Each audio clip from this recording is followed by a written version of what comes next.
Ladies and gentlemen, welcome to the live stream. We are here once again with the Bishop of Best Boys, Tobias J. Bartholomew Dog. Mm-hmm. All right, you've been introduced. Go. Yes. Yes. I know you're not comfortable sitting on my lap. You're like, this is not comfortable. This is not stable, solid ground at all. This is Your contribution has been fulfilled, dog. He is of not the a bishops. he is not a lap dog by any stretch of the imagination. Eh, He does eh, not like eh, sitting on a lap. eh. Okay, there we go. I don't know why it took forever to do that. He does like to lap up stuff, though. That's a terrible pun. Oh, That is a terrible pun. Okay. You should be punished for this. Ah, screw yeah, it was funny. No, it wasn't. Not really, no. yep. Sorry about that. I should be able to come here in just a sec. I'm finally able to go through. I was like, Jesus, man, why does it take so long? Thank God we don't just- have it any took them a Soe long while. lines, because Shem's just not here at the moment. No, Soe was talking the entire time. Oh shit! Yeah. I read like 30 pages of it. I don't remember Soe.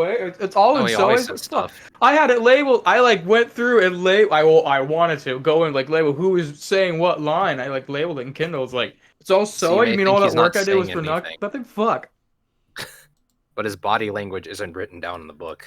He's always doing something with his... He's always talking, basically. He's always in the background, just like whenever you're inside Rimmer's He's head, vibing. when he has a thought. As the Just kids call it. Shem's just there. Or Shem. Soe's just there. Yes. I'm also there too, apparently. Speaking of Shim and Shem is Shem is Soe. speaking of Shim and Soe, Yes. I have cut all of your lines for Slime 9. Oh, cool. Or Nice. rather, I have recut all your lines for Slime 9. I am just finishing up Yomi's lines for Slime 9, and that will be all of the lines that need to be cut for principal recording for Slime 9, and then we can get to work on that. We are cutting a scene for AWA, and hopefully we will have that together very soon. Mm-hmm. Oh my gosh! Actually, Which is reminded me of something. away. It's now less than Came 2 pretty weeks away. fast, huh? I'd actually That's just what she reminded me said. of something that we were talking about Soe. Yeah. Shem, Pretty fast, you've watched Slime Diaries, right? Oh no. No. I haven't actually watched that. Oh, It's no. safe to say No, that most you of the people. haven't? Damn. It's safe to say that most of the people that voice for Slime haven't even seen Slime. It's very sad. You know what? That's fair. We're looking at Moon Audition. Didn't even watch any of it. No, you know what? That's fair. Hmm. Damn, the joke I was gonna make then. I can't make the joke. Also, thanks for the bits, They have AC this- voice. Yes. It's a lot of bits. There, a good amount, a good haul, I'd say. Yeah. Well. Hope all of you are doing well. Both you guys and the chat. So. Ta-da!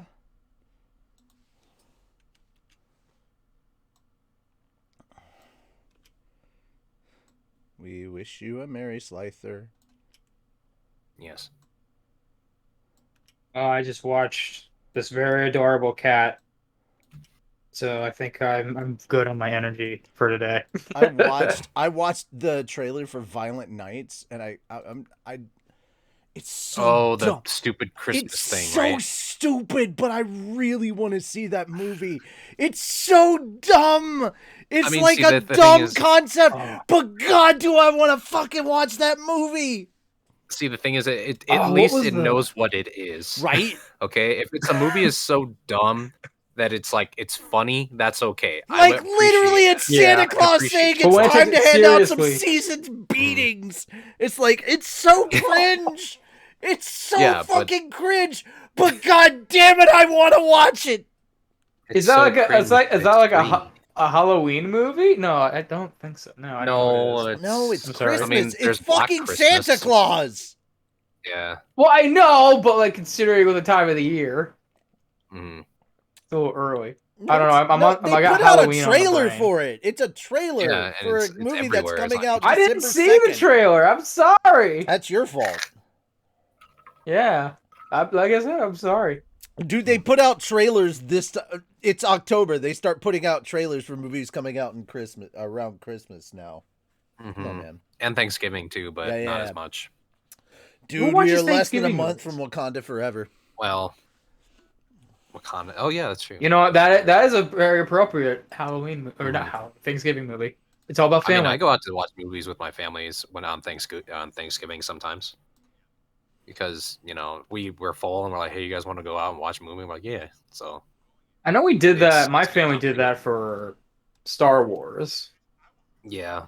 So Christmas, not so much, but like definitely Thanksgiving. Thanksgiving, we're like, we already ate. You guys want to do something? Yeah, okay. And we just I'm gonna kind of go out to a late night movie. Also, to Yeah, everybody that was crying about this, that is just absolutely losing their shit. No. The sad fact is they themselves had to put out a statement about this. Cartoon Network is not going anywhere. Warner Brothers did not Warner Discovery did not get rid of Cartoon Network. They're not going anywhere. Cartoon Network themselves had to put out a statement going, guys, we're not going anywhere. We're still cool. here. We're here. The world we're not going is anywhere. ending. Nobody's leaving. Yeah, here's my thing. Here's my thing, guys. Even if they did, who gives a shit? Who gives a shit? Yeah, they're good stuff. Nobody gives a fuck. All No in the one past. watches TV anymore. It's all about streaming. We all know this. Fuck off. You bastards. It is a dying art. Every one of you could cry about Adult Swim till the cows come home. You and I both know none of you fuckers are watching Adult Swim. You're pirating all your anime online anyway. Shut the fuck up. You weren't watching TV. Don't lie to me. Don't lie to me. Fucking liars. Let's see. Just gotta get an hour in of just Richie just ranting. How do you feel about like, what was it? Like group watch very sessions on like Discord? Is that okay? Do what? Does that work? Do what? Group watch sessions on like Discord via that's stream? not okay either. That's not okay. That's not okay. Oh, you're gonna have to talk to Tony about that. Even though I do it, it's not okay. Tony's gonna come in. Oh no, because it's usually just Tony and I are at odds on this. Like here's the thing, Tony's like kind of pro piracy on some shit, and I'm just like, no. Here's the thing, Tony doesn't have friends that work in the industry, so he doesn't give a fuck. He's all like, fuck the man, and I'm like, I'm friends with the man. The man is who signs my paychecks. Also, the man is sometimes a woman. Yeah, that's true. Equality. I drink equality. Yeah. Anyway, so anime, the thing that you love. I wonder if it's. I don't know why I feel like this is like the only anime you're allowed to pirate is One Piece. That's the only one. I get it. God damn it! I fucking love. I feel like you would be okay with that because you don't like a Toei. What? Luffy would pirate anime. Well, he's a pirate. Yeah, he's the king of the pirate, or going to be eventually. Motherfucker. One of these days, after decades, maybe. I hate every single one of you so much. I knew that. That's why I'm here. It's time Also, for thanks the for Richie rants. Take water. You know we're waiting on you. Right? Me? Yes, sir. No. Oh, you're talking shit. No, we're waiting on Moon. Moon isn't even here. Oh, actually, zoom open the window real quick too. Motherfucker. Yeah, I got everything, so we're good. You motherfucker. Let's see. Well then why aren't you on camera, Twitch and sir? stuff. What do you mean? I'm opening the window because it's warm in here. I don't see you on camera. The fuck? Hold on. Yeah. Hold on. Well, because I'm on camera here, but hold on. Well, did I show up now? Well, I mean, you always showed up to me already. Hang on 1 second. Hang on 1 second. I think I know what's going on. Oh, did Richie screw up? No. Well, hey, fuck you. First off, Shameful by Age. Also, First off, shut up. Second First off, fuck you. First off, go Also- fuck yourself. Secondly, there's a shim. All right, now I see Yep. you. Now the stream my sees camera's you. not on my end. So Yeah, I don't know what was now the going on. stream sees you. OBS didn't see you. That was the problem. Oh, OBS didn't see okay. me. OBS didn't see me moving and you moving. None of us were moving. We were just stationary. Everybody could hear us. They just couldn't see us. So we had great looking avatars.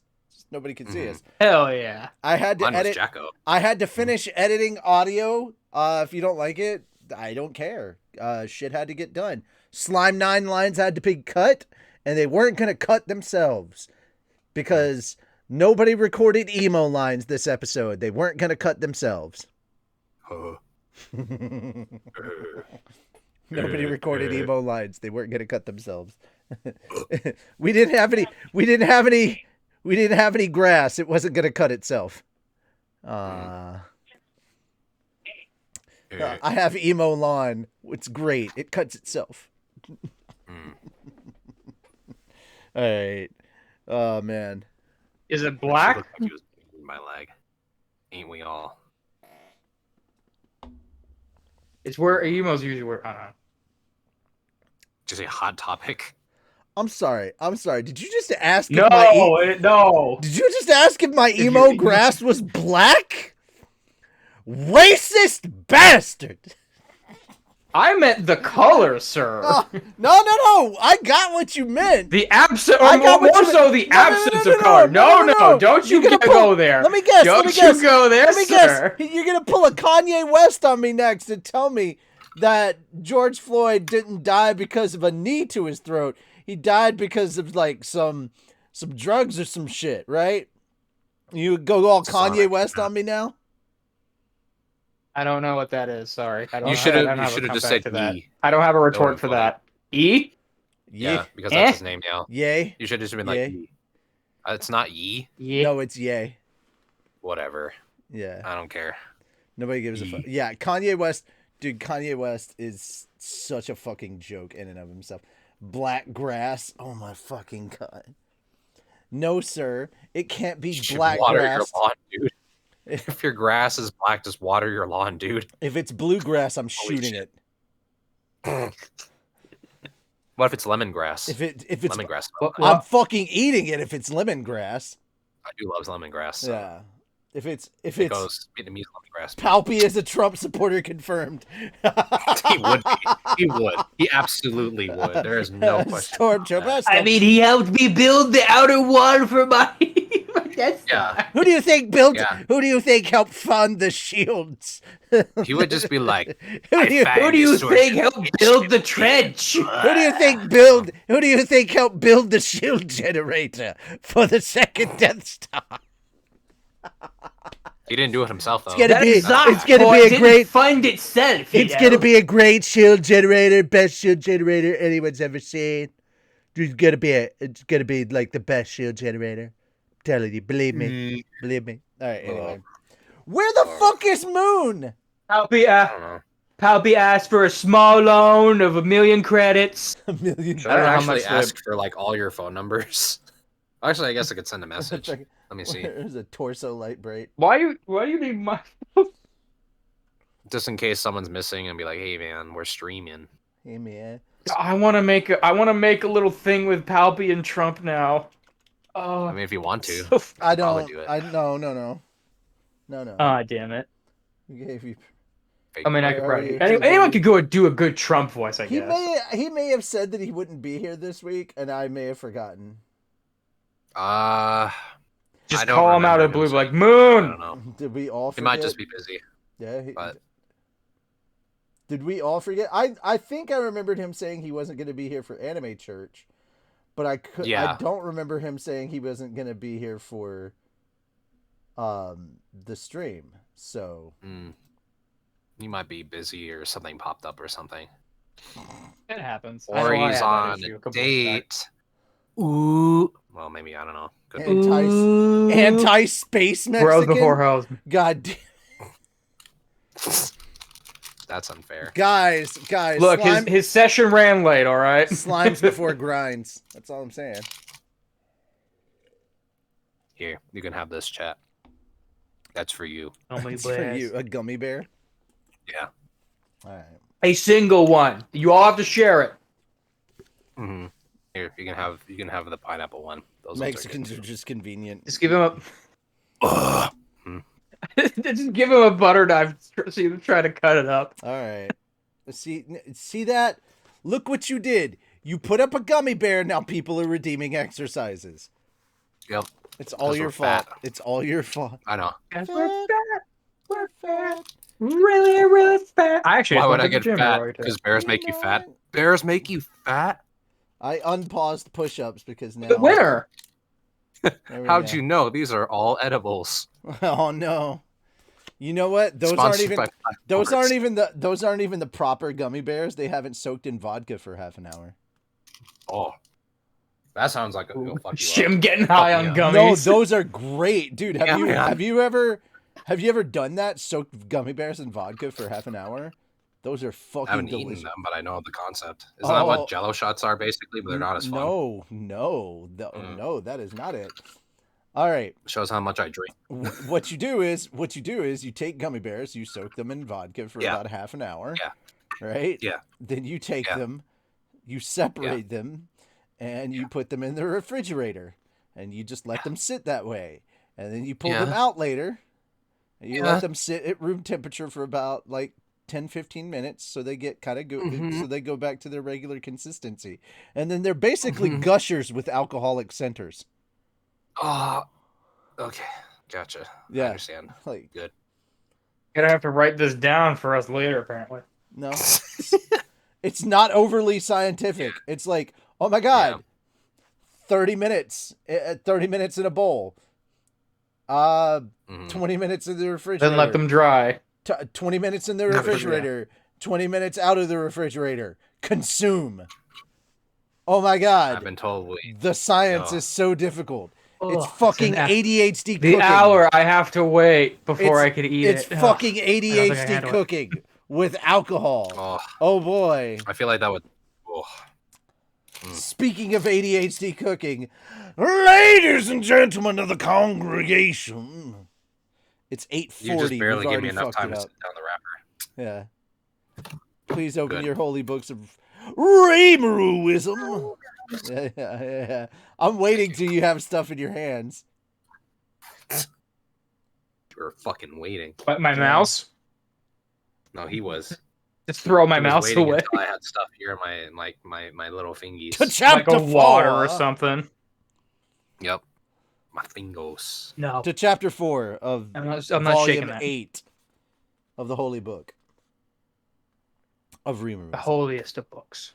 All right. So, with everything running on a schedule to some extent, I returned to town. Veldora and Ramirez stayed in the labyrinth, and Milam was helping them out now that her dragon wrangling work was done. The thought struck me that Milam might have to go back and run her domain sometime, but I let her be. She was the one who'd get chewed out over it, not me.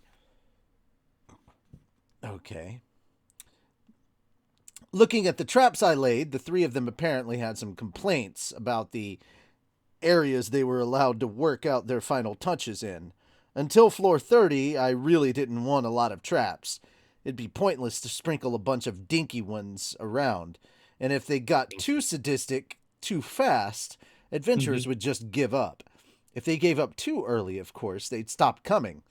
That's why I personally laid out the traps from everywhere between floors 1 and 50. Ramirez and Veldora were allowed to handle only the deeper levels. I suppose, though, that witnessing my cruelest traps mainly inspired them to come up with even more insidious ones. You know, Marimaru, I think I had the wrong idea, said Ramirez. Traps aren't meant to be installed one at a time, are they? No fair, let me invent some, whined Milam. Yes, perhaps I was too focused on my overall might that I overlooked how best to install these traps, said Veldora. Let's approach this a little more seriously, then. Hey, Richie, we got Reamerist Reverend redeemed for 1,000 and Gottfried and Shadow Reaper Foghorn S. Leghorn Can we coming please in. get a Remeru Gottfried or Remeruist Gottfried? So We gotta fuse the two. No. yeah, I No. We tried. Yeah. no NOHG Pretty please? Nog. No. That's what he says. Nog. I tried. Chat. Not very hard. I Apparently. mostly let them be. I didn't have the time to deal with all this selfishness. Ramirez was allowed to do whatever she wanted with floors 51 through 60, Veldora's floors 61 to 70, and Milam, the trickiest part of the labyrinth, the dragon chambers on floors 96 to 99. The floors might turn out ridiculous, I knew, but I doubted any adventurer would make it past floor 50 for a while to come, so I didn't see the problem. Floor 95, by the way, was where we decided to place the Beastman refugee camp.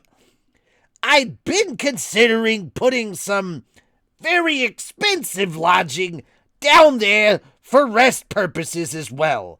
Another idea I filed away for the future after I saw how things went.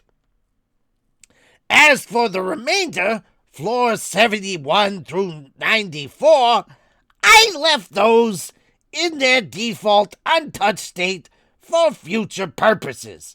They were fully infused with magicules, so you might see monsters show up down there, but otherwise, nothing of note. Everything else, the three had free reign over. A few days passed while I was scanning the buzzing city streets. I spotted Molly Mile and his entourage headed this way. That was quicker than I expected. He must have packed up and come over in a hurry. Cerebro, I do apologize. We didn't make it here much sooner. We didn't make it here sooner. I'm ready to begin at once. Ah, Molly Mile. Thanks so much for coming. Let me guide you over to your home here. I took him over to a residence we had only just recently built. I had asked Riegard to get it done for him in advance, advising him to make sure it was move-in ready. I love that guy. So well put together. Ask him to do something and he'll never let you down. I also wanted Riegard and Molly Mile to say hello to each other, although Molly Mile already knew Riegard from the healing potion business. Leaving the guide goblins and Molly Mile's servants to the house, I went with him over to Riegard's office. Excuse me, Riegard. Oh, Sir Rebaru! And Sir Molly Mile as well. What brings you here today? He must have been busy, but Riegard warmly greeted us nonetheless. Oh, God damn it. I'm sorry it's been so long.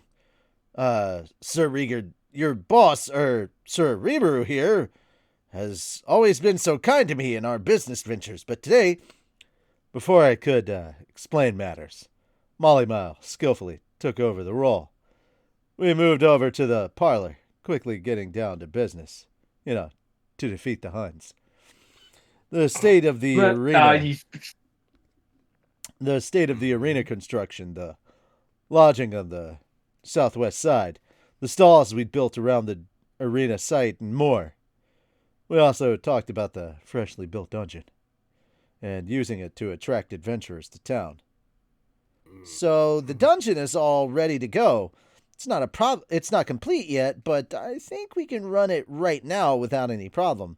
The Colosseum's going to need some more time as well, but the main stage is complete. The VIP seating's done too, all fancy and stuff, so I figure we can have the regular audience sit on sheets in the grandstand for now, or make it standing room only if need be.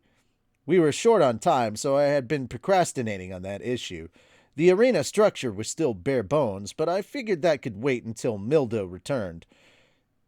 Even incomplete, I think it had style, and I was also making sure it was safe to use. Riegard and Molly Mile listened to my explanation with rapt attention, and we quickly lost ourselves in discussion. Riegert accepted the job of educating our citizens, ensuring they were fully able and ready to handle the people who'd be coming in soon. Meanwhile, Mollymile had his own ideas for the arena and dungeon we had planned out, as evidenced by his commendably confident smile. We discussed it all, pointing out flaws and trying to correct them, figuring out what we needed and what had to be on site. It's a tremendous relief to see Sir Mollymile with us on this, a smiling Riegard said.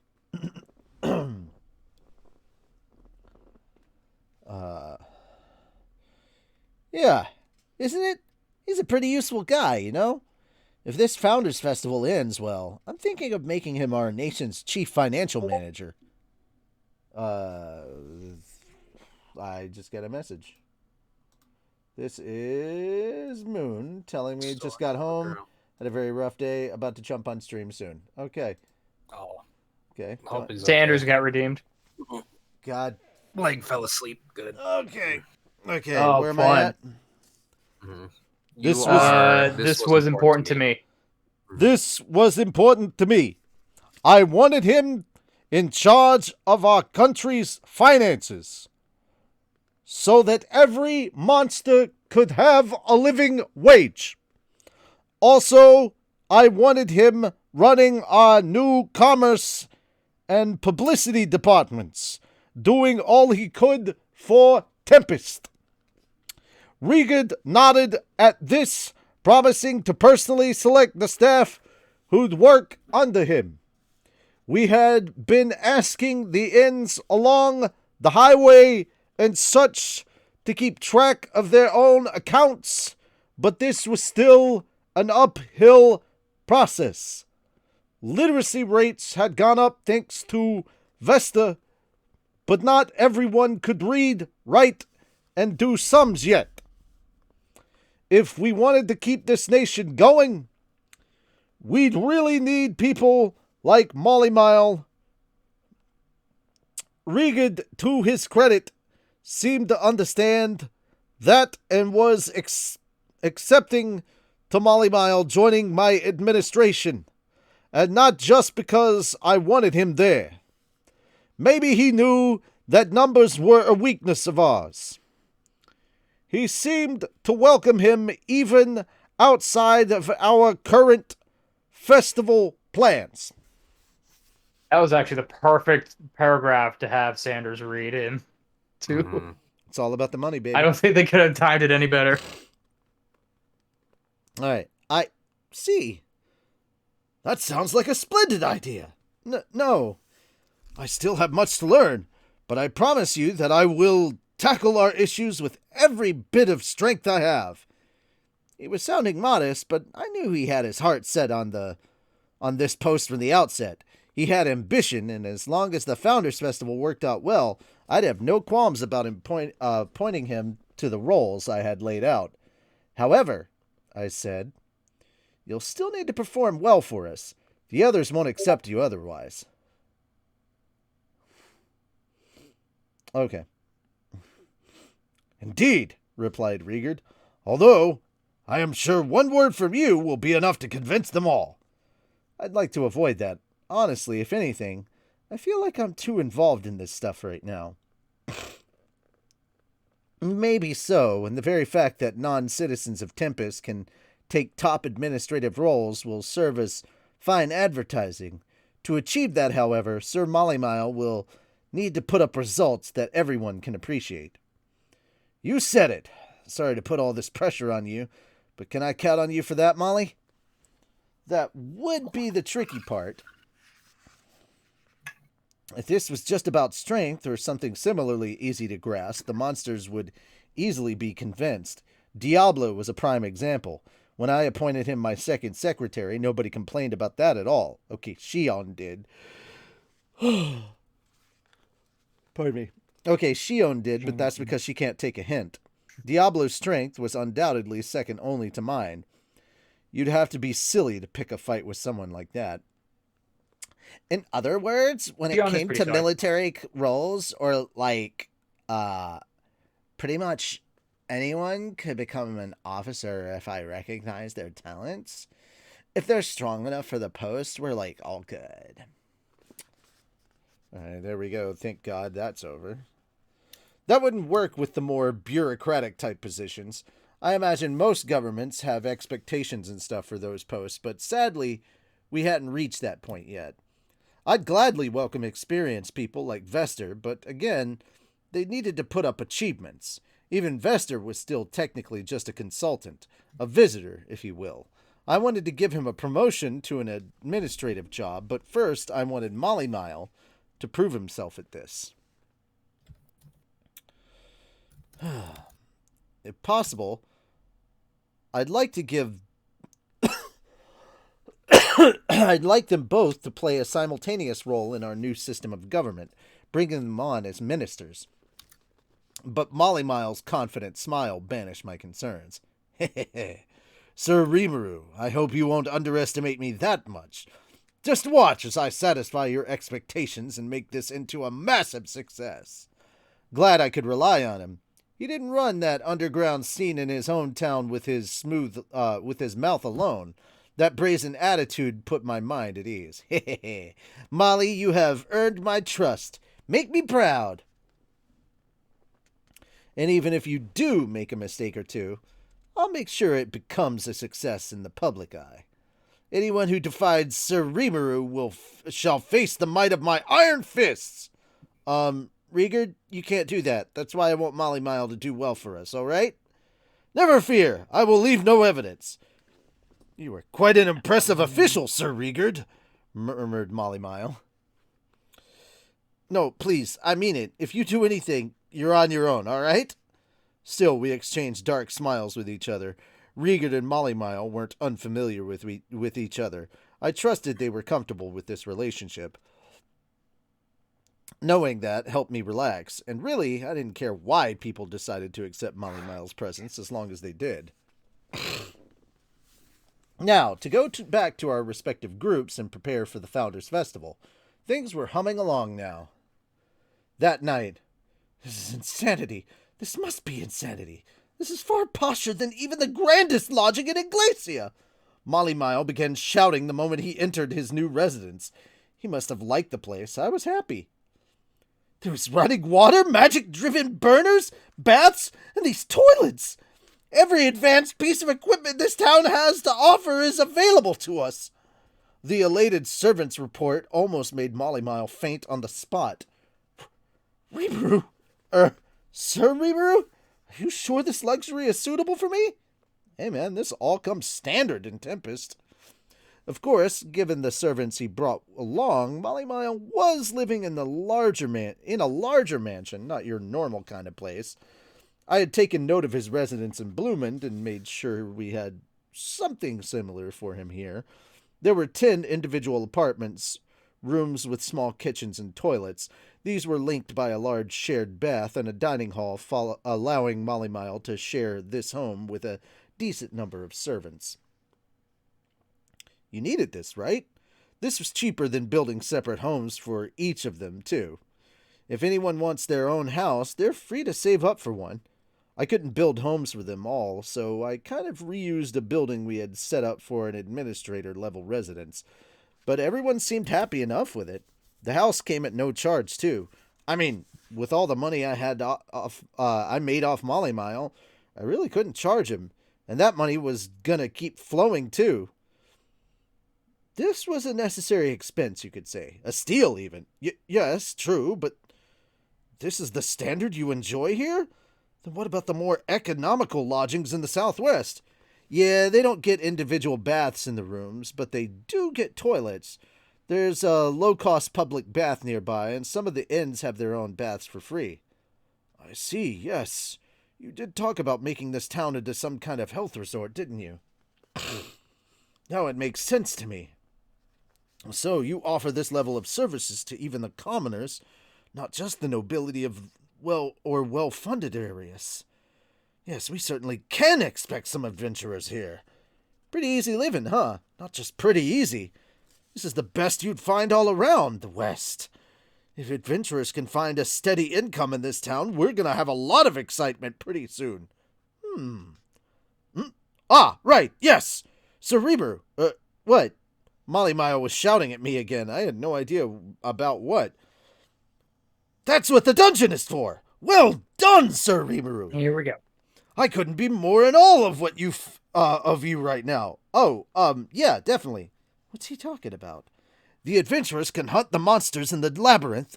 I thought this was a bit of a charity for adventurers short on work, now that the Forest of Jura is more stable, but heavens! You had thought that far ahead? Charity? I mean, yeah, there aren't as many wild monsters around Jura as there used to be, but, like, the dungeon's just a fun attraction, so... This can work! This can really work! We're seeing some adventurers out of a job, or we're seeing more adventurers out of a job. What with monster counts dwindling and all, perhaps some can use the dungeon as their workplace. Plus, we'll be selling healing potions and adventuring gear nearby, right? Picture this. What if the town isn't just a tourist site or a health spa, but someplace where they can permanently reside? With all these inns providing fantastic service, a coliseum attracting tourists, and a dungeon providing thrills, and a potentially decent wage. Was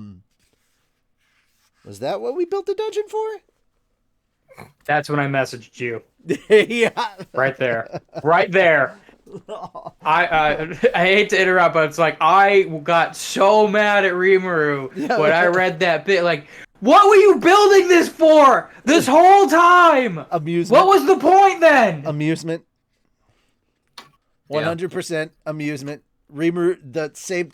Gotta be honest, it's the same reason Rimuru does everything. Amusement.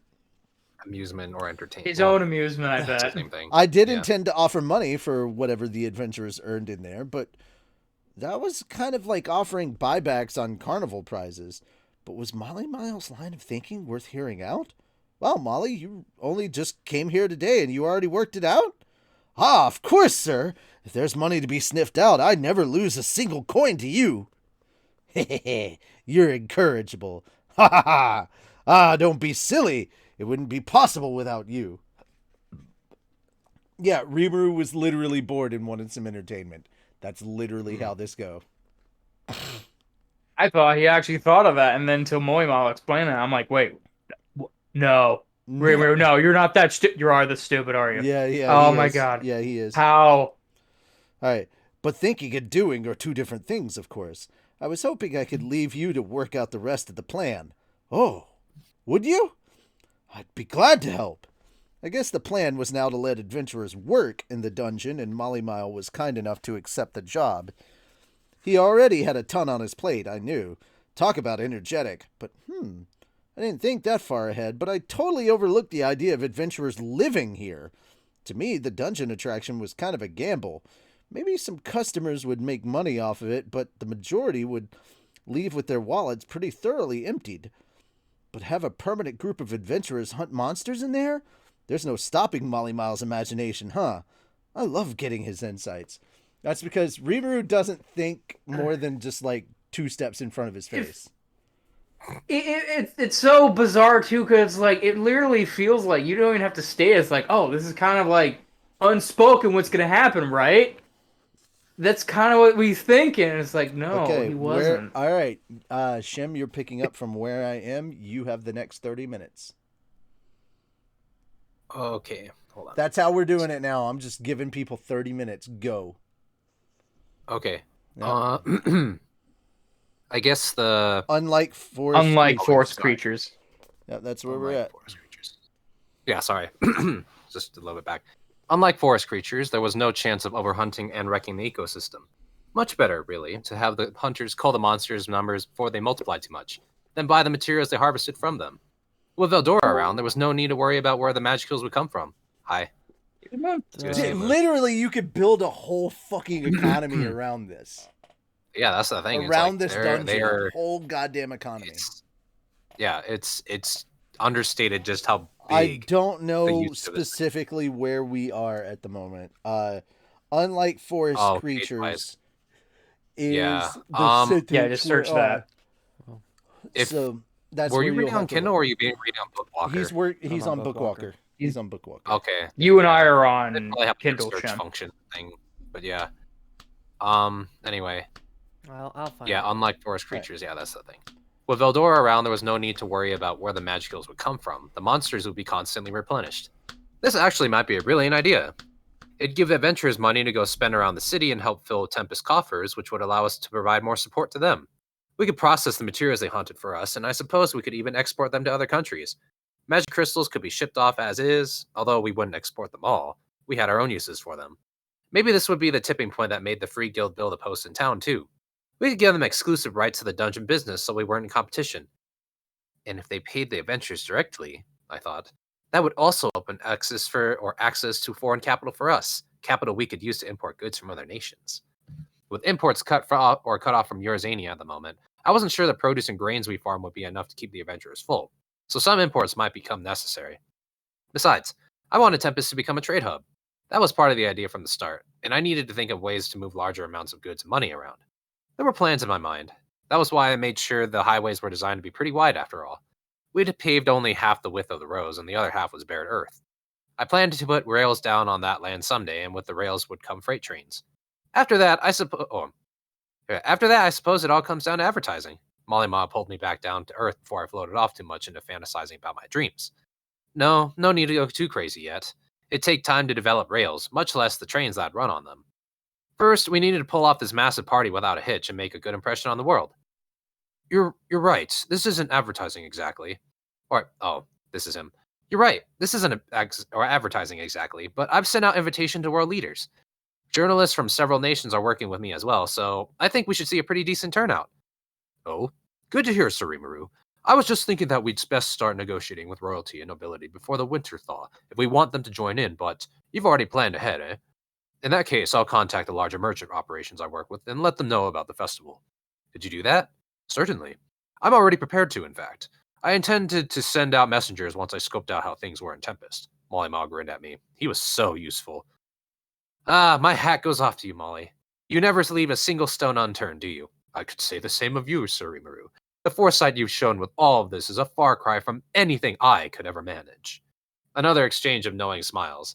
I think Molly Ma is far more of a schemer than I ever was, but I'll take the compliment. Sir Rimuru, he continued, turning more serious as he stood up. There is no way this plan of yours could possibly fail. If you have what it takes to build a nation up this far, I'm sure you could guide just about anyone to success. I'm not sure about anyone, but he did help put my mind at ease. I suppose Molly Ma was impressed enough by our town's food, environment, and creature comforts. That's why he was reacting that way. And perhaps it was a sign of our future promised success, even. I stood up and extended a hand to him. I'm counting on you, Molly. Certainly, he replied, gripping it in a handshake. From that moment, I was sure we had it in the bag. That night, we held a big dinner at Molly Ma's mansion. Afterward, he and I were relaxing together over some tea when he whispered something to a servant and had him go fetch someone. This someone, or rather someone's, turned out to be Bid and Gobemon. Gobemon. I had thought Gobemon was staying undercover as he kept watch over Molly Mile. If he was here, had he introduced himself to the guy or something? That wasn't even my main concern. Sir Rimuru, I understand that kind Gobemon here was sent to protect me. I thought about playing dumb for a moment, but I guess Molly already knew he was here on my orders. No point trying to hide it.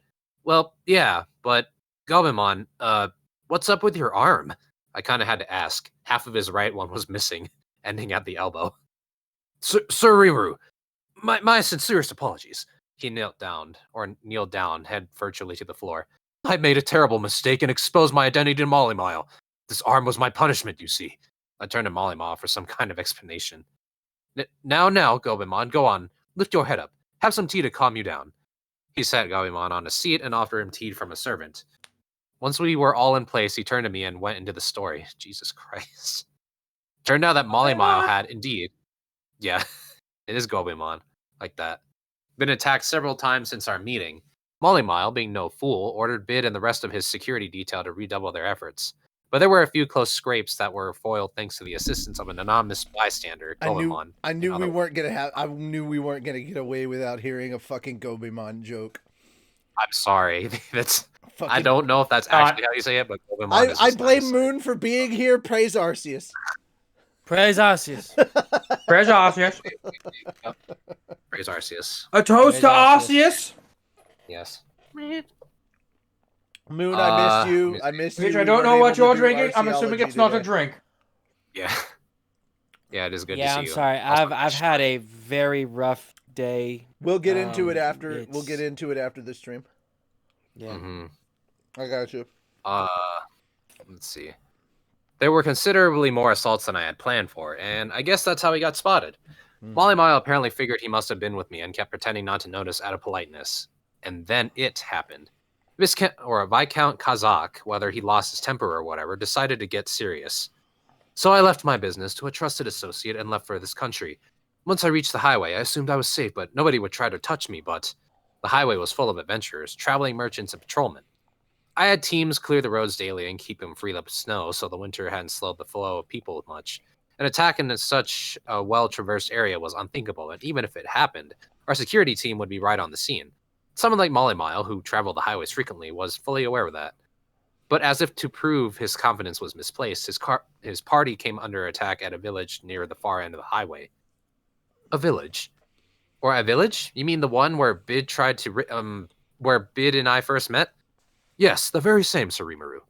Bid might have been Molly Ma's bodyguard now, but when I first met him, he was a pretty low-end swindler. That wasn't worth bringing up past drama, though, so I glossed over it. He had shown up to help defend Gobemon, and now they were both behind Molly Mile as he explained matters. As Bid explained, they were accosted by a wagon painted black, one of which popped monsters, several of them, all ranked B. As an ex-sea fighter, Bid and his team couldn't do much, and they were all about to say their prayers, but still did their best to evacuate the villagers and buy some time. Then Gobemon showed up. Yeah, that Gobemon guy saved all our lives, man. That he did, Molly Ma added. Not just me, but everyone who was there owes him a word of thanks. But I still failed. Gobemon didn't seem interested in the compliment. He wasn't the sort to lose out to his monster band, and apparently he had dispatched them in short order.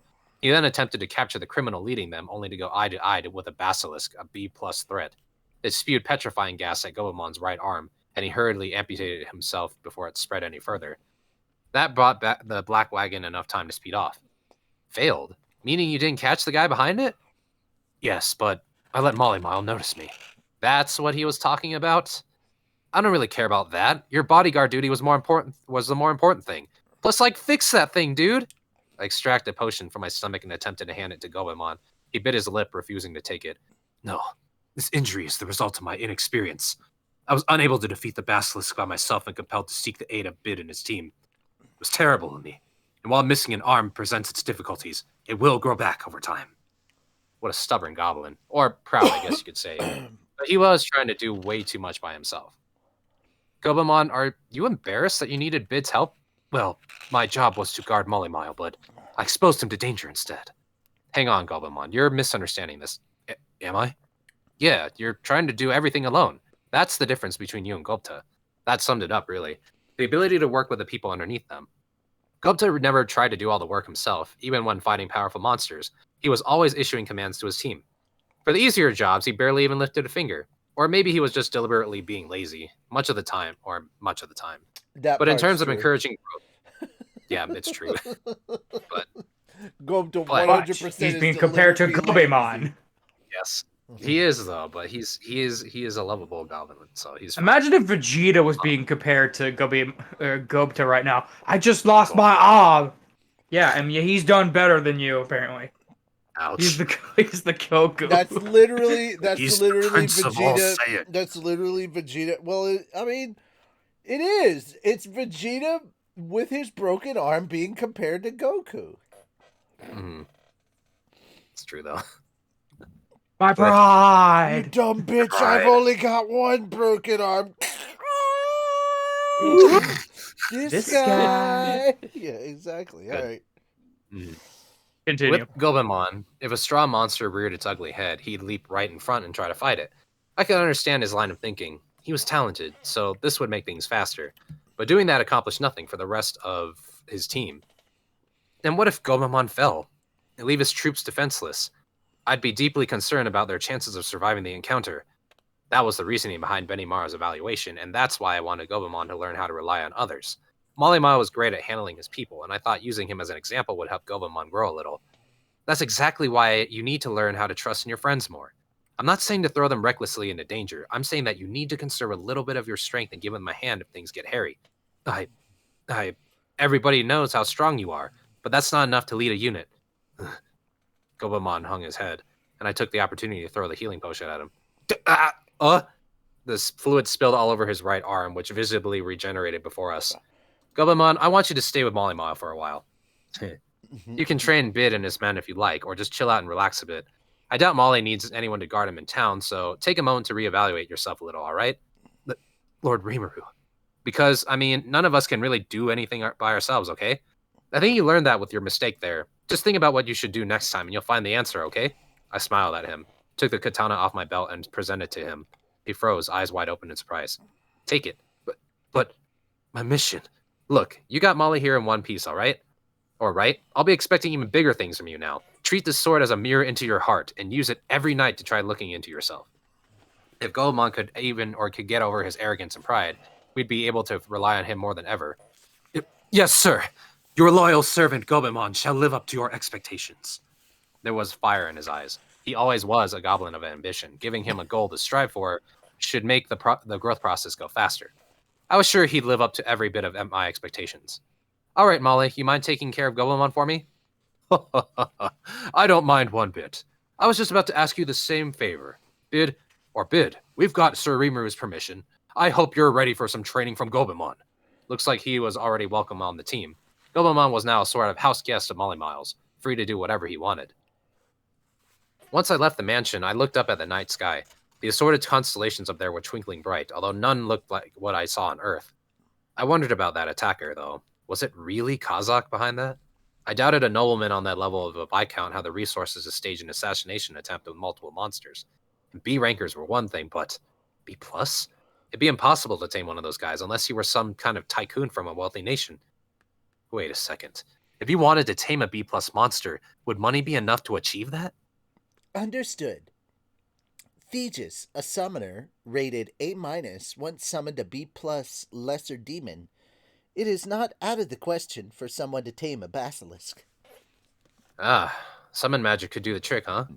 That'd sure be quicker than carting the monster around on a wagon.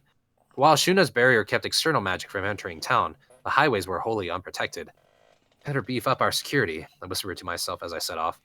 Molima had been gracefully accepted by the residents of Tempest. I introduced him to my administration, and Rigard relayed word of him to the others.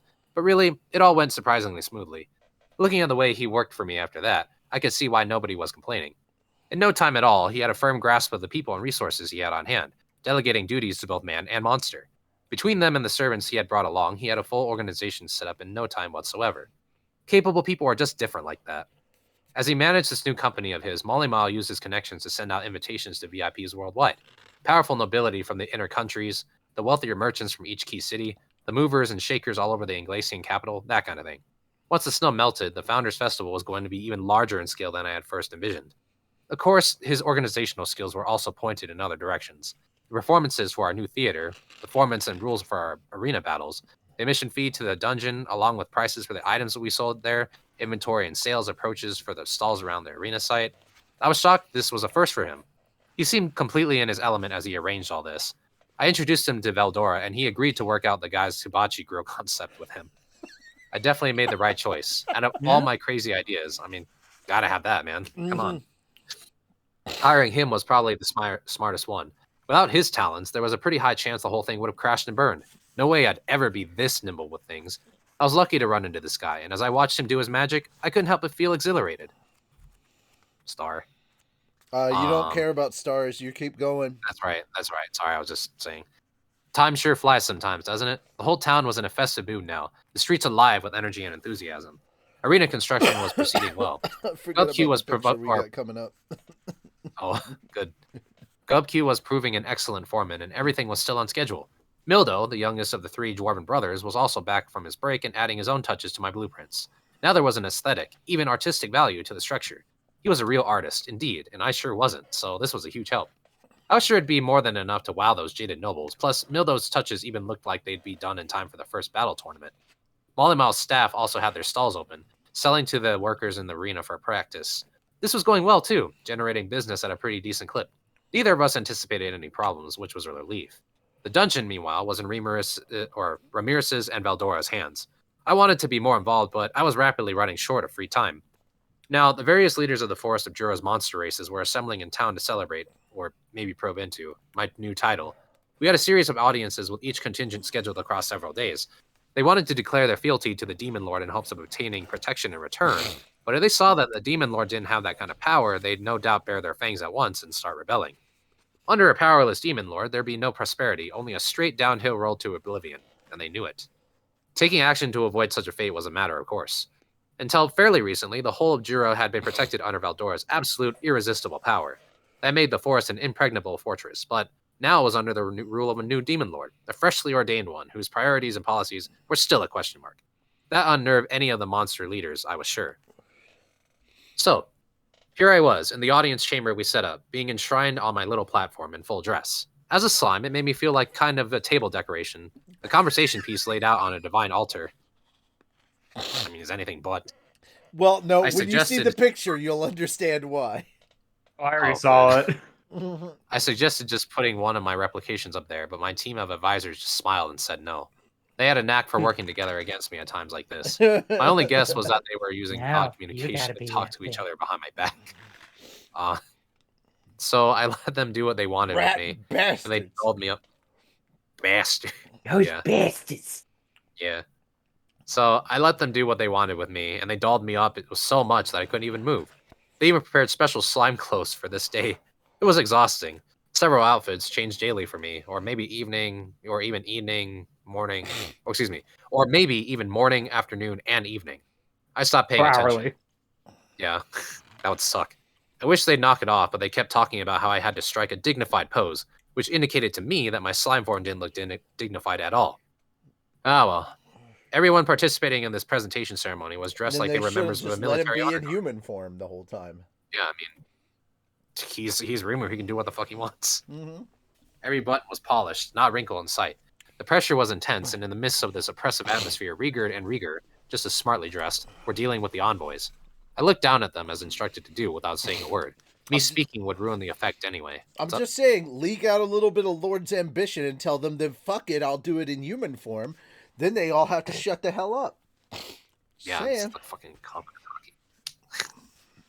So Rieger I was glad I didn't have to. a little too easily by his close compatriots. Yeah, that's true, but he's probably just like, yeah, fuck it, let it roll. I'm just saying, he gives into anime titties a little too quickly. I mean, it's hard not to with those things. Yeah. Behold the power of anime titties. See, Bare Naked Lady said it themselves. It's got to get in tune with Sailor Moon because they got the boom anime babes that make me think the wrong thing. That's not how the line goes, but okay. No, that's how it goes. No, it's not. I get in tune with Sailor Moon because that cartoon has got the boom, and I'll admit it makes me think the wrong things. No, he says he's got the boom anime babes that make me think the wrong thing. I swear it's boom anime babes. I'm looking at it right now. I get in tune with Sailor Moon because that cartoon has got the boom, and I'll admit it used to make me think the wrong things. I heard boom anime babes that make me think the wrong thing. But it's... I don't know. We gotta look this up. I get in tune with Sailor Moon because that cartoon has got the boom, and I'll admit it used to make me think the wrong things. There it is. Okay. Maybe I guess I have to go check it out. I have to look at the Motherfucker, lyrics. I grew up with this goddamn song. Well, I mean, so did I, but I don't know. I have to go look It might at the be two lyrics. different Anyway. versions. Because that cartoon has got the boom anime babes. I looked it up. Yeah, see? Where'd you look it up? Babes. Where'd you look it up at? Google. Fact check. No, you can't go 1 week through lyrics. just straight up Google. Oh, no. God. Okay, Is this like fine. the- Like your sources, is this- man. Oh, God. Is this like a Berenstein or Berenstein? Oh, it Bears could thing? be. Yes, this is happening right Oh, now. God. Oh, shit. I forgot what that phenomenon is called, but this is probably one of those things. Okay, It's Genius called a lyrics, Mandela boom effects. anime babes. Yeah, whatever that is. So It's not called Anyway. Boom Anime Babes. Motherfucker, it's called that's 1 that's week. what I swear he says. Yeah, I but know. That's what I'm swear- looking up. Yeah, I'm that's looking what up- it is. It's like the lyric is Look, of that So song. Google says it's boom anime babes. Genius says Boom, anime babes. Bare Naked Lady, A to Z lyrics. I'm trying to find it. I'm telling you Boom, guys right anime now, babes. I got the I had the fucking lyrics when it came out, and it said Ari says Richie is right. It You could be literally had the remembering it thing. differently. It had the thing printed out on the fucking lyrics thing for the Jesus tape of the Christ. CD. So unless I don't they know. Where changed is that it, then? Present some evidence. I mean, I don't know if he has anime a CD on babes hand. that you. So. Okay. Look, That's Okay. what it how can said, I so help that's all it if I remember. think you're funny when you're mad? Okay. Yeah. I'm Trying trying hard not to not smile, though I but feel I feel bad. Yeah, fair. Yeah. He's got that Fuck boom, off. boom Anyway. pow. All right, back Anyway. to how are you enjoying reading so far, chat? I mean, He's got They're 8 not the more ones that minutes, read. motherfuckers. Let him read. Benny, Maru, and Shuna stood guard over me on both sides. Behind me was Shion, Soe, and Gabiru, in a neat little line. Ranga, as always, was holed up inside my shadow. Over to the right was Gobwa and another 100-odd members of Team Kurenai. The other 200 were patrolling the city streets. They were all more powerful than our normal security team, so I took this measure so they could quickly handle any weirdos who showed up during the event. Shion's Team Reborn in plain clothes, meanwhile, was also keeping an eye on the town, ready to address any flare-ups before they got out of control. There he is! Oh, he's beautiful. It's a good picture. Diablo and Hakura, by the way, still weren't back from Farmus. According to Gopta, Ranga, and Gabiru, who came home before them, they said they'd wrap everything up before the Founders Festival. Apparently, they were pretty disappointed that they couldn't see me make my royal debut like this, but they had Yom's own coronation to handle over there. With it, Farmus would be reborn as a new country, and I'm sure they had a million things to do, so I couldn't blame them for missing out.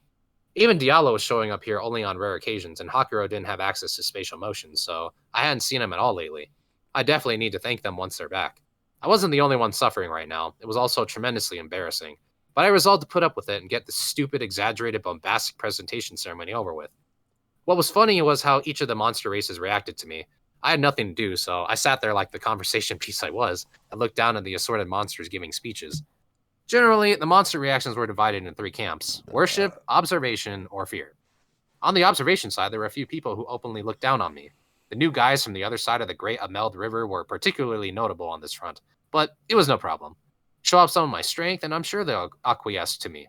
Acquiesce. The monsters who feared me, however, were the real issue. Here, for example, was a contingent of rabbit folk in front of me right now. A race of demi-humans who were honestly pretty cute. Human, basically, but with long, pointy rabbit-like ears. Unlike Beastketeers, unlike Beastketeers, they were Disinclined to upgraded. acquiesce to your request. Means no. Acquiesce. Unlike Beastketeers, they were degraded beastmen, unable to transform, and possessing the same amount of strength as an average human. The equipment they had on didn't look too sturdy either, but they were all gifted in the detect danger skill, which I'm sure was a must to survive in the forest of Jura. My own cutesy exterior must not have fooled them at all. Thank you for inviting us here today. Dealing with someone who was petrified of you was kind of tough. Some of the rabbit folk were visibly quaking, so we had to calm them down before they could begin. Very well, echoed Riekard's voice. You are hereby granted an audience with our ruler, the great demon lord Rimuru. Lift your head up! The rabbit folk leader didn't move, or maybe he couldn't. This darling little slime was simply too much of a threatening presence to look in the eye. Not that I had eyes. That wasn't the issue. I didn't want to oversee a reign of terror with these guys. I wanted a frank and open relationship, but to races like this, a demon lord who looked wimpy on the outside was nothing short of horrifying. Too much of a gap, I suppose. We had worked hard with guys like these, earning their support for our transportation and logistical efforts all over the forest. Maybe it wasn't possible from the outset, but I really wished I could interact normally with them sometime. The halflings and kobolds were like this when I first launched the Federation. Although the kobolds started trusting us once we agreed to let them continue their merchant trade, Kobe, the representative, and I were old war buddies by now, constantly sharing potential business leads with each other.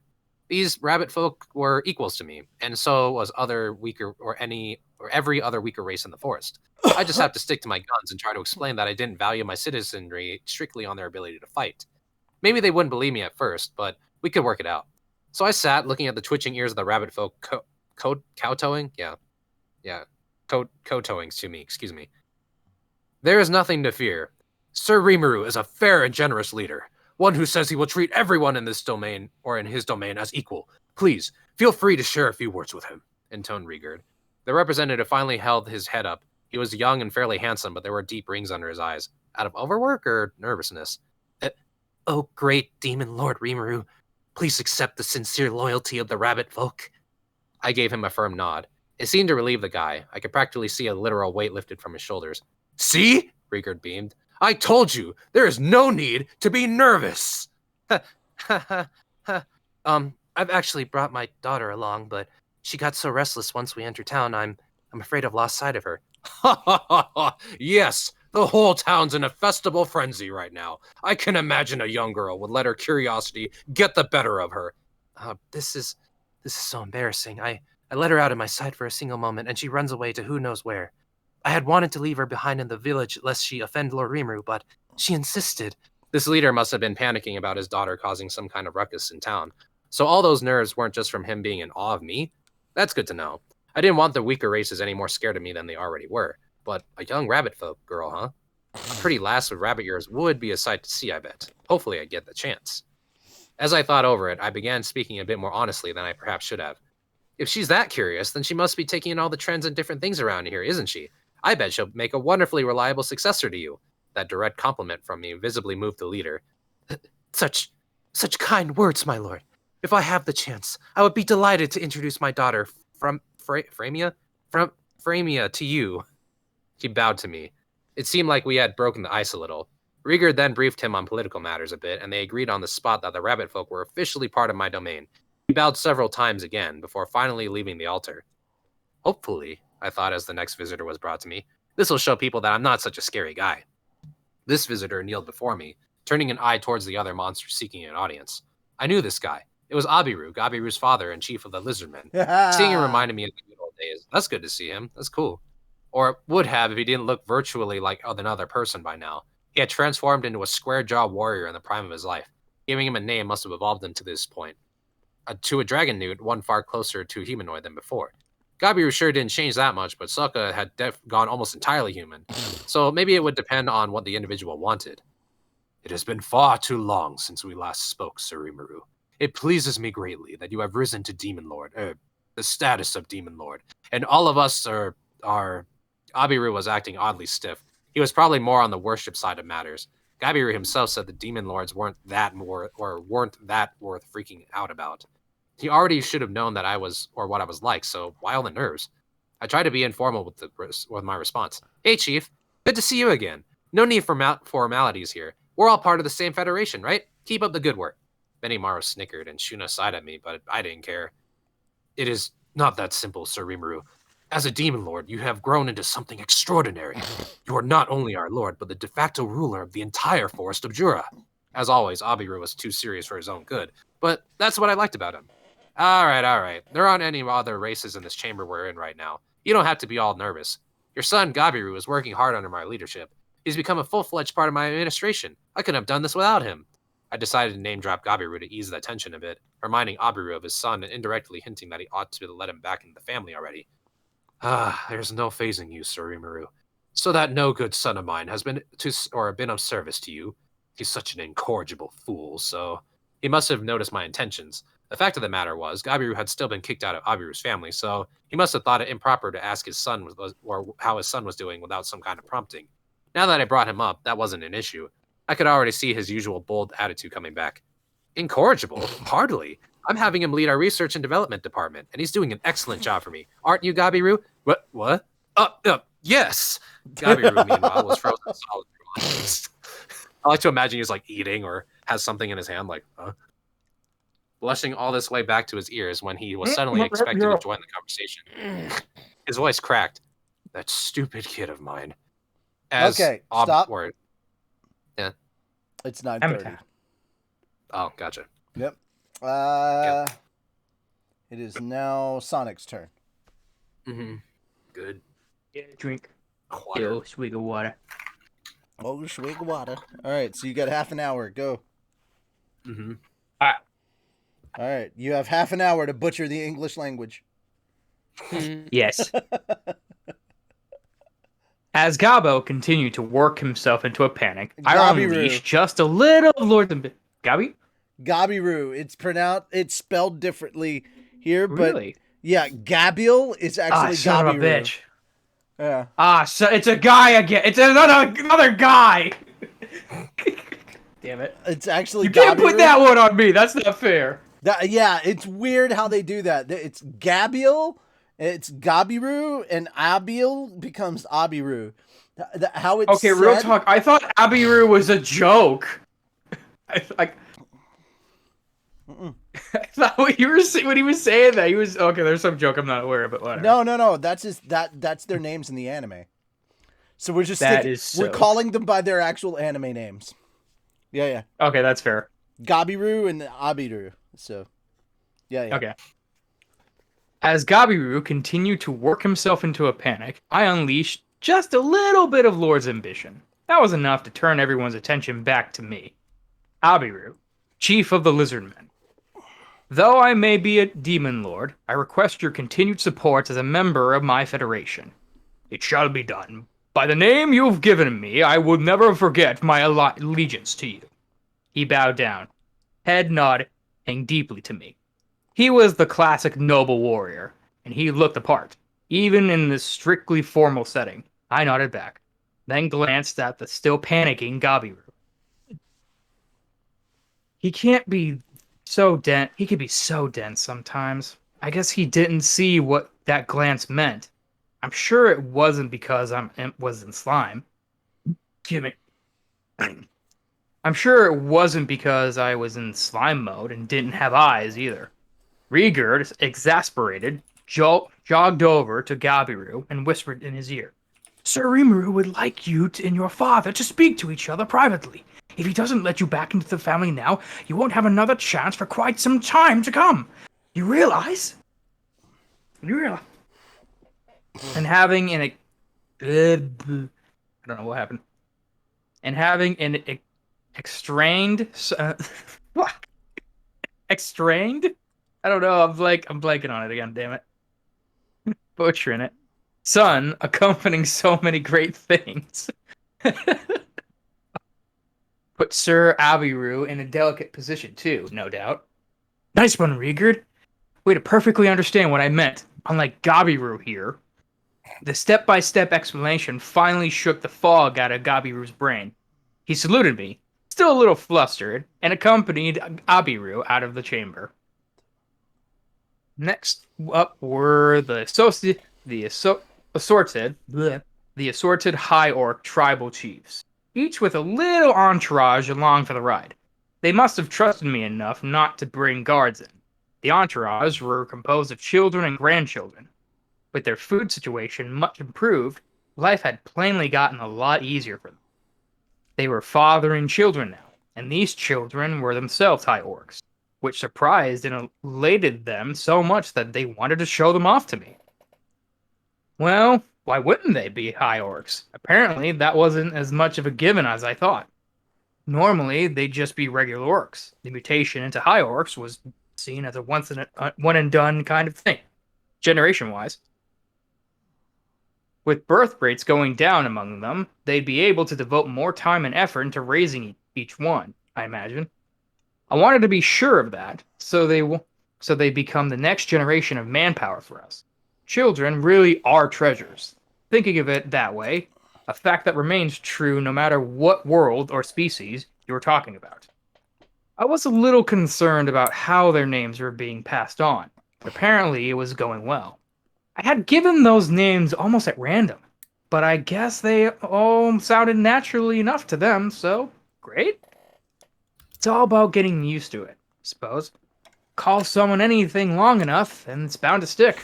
They didn't really need names anyway, so maybe I was overworrying it? Fully reassured, I saw off the High Orcs in their entourage. Next came the final group of the day, the Triads. The other major players in the Forest of Jura alliance after the Lizardmen and the High Orcs. Actually, the only individuals who made an appearance were the Dryads, Trina, and Dorith. I'm saying those names right? I believe so. The what? Trainee? Trainee and Dorith? Let me look at it. Yeah, and then there's Trainee's sisters. I'm just making sure. I think so. Trainee and Dorith, yeah. No, Treya. Yeah, Trainee, Treya, Dorith. Treya and Dorith. Treya, Dorith, and Trainee. Yeah, yeah, you're getting those names right. Just had Okay. to double check. I'm double checking. I'm hearing people. I'm seeing people want Palpy. No, you're good. Oh, go ahead. Go ahead. Yeah, sorry, chat. It's kind of covered up at the very bottom where the most recent message would show up just because of where the cameras play, so forgive me. I'll do the next paragraph. No helping that. Besides, the Triads acted as the Triad's representative, so no one is... Wait. Is in shoes that... What? It cuts the word off, so it's like... Hold on, no one's in insults there. So no insults there, my bad. The Treants. I got it. I figured it out. Yeah. The Dryads acted as the Treants representative. Yeah. It wasn't that. It was issues got cut off, and I'm like, what issues? And like, what the fuck was that? Anyway. I had been invited visiting the Triads colony on regular occasion. Zijin and... Oh, fucking hell. These names. I read this too, and I'm like, I hope I'm getting these right. I was dreading this part. And Apito, right? Had been keeping it well protected. And we were receiving regular shipments of high-quality honey from them. Thus, the atmosphere at this audience was pretty casual. Charmed to see you again, Sir Rimuru. Congratulations on being appointed a Demon Lord. We hope you will continue to provide us with your benevolent protection. They both smiled at me without hesitation. And I smiled back in my real wrinkly face. It was quite horrifying. Everyone just... Vatican had just made a decision like 5 seconds early, I swear. That saved me a lot of trouble. So we filled each other in on recent happenings. For now, nothing was particularly amiss. The only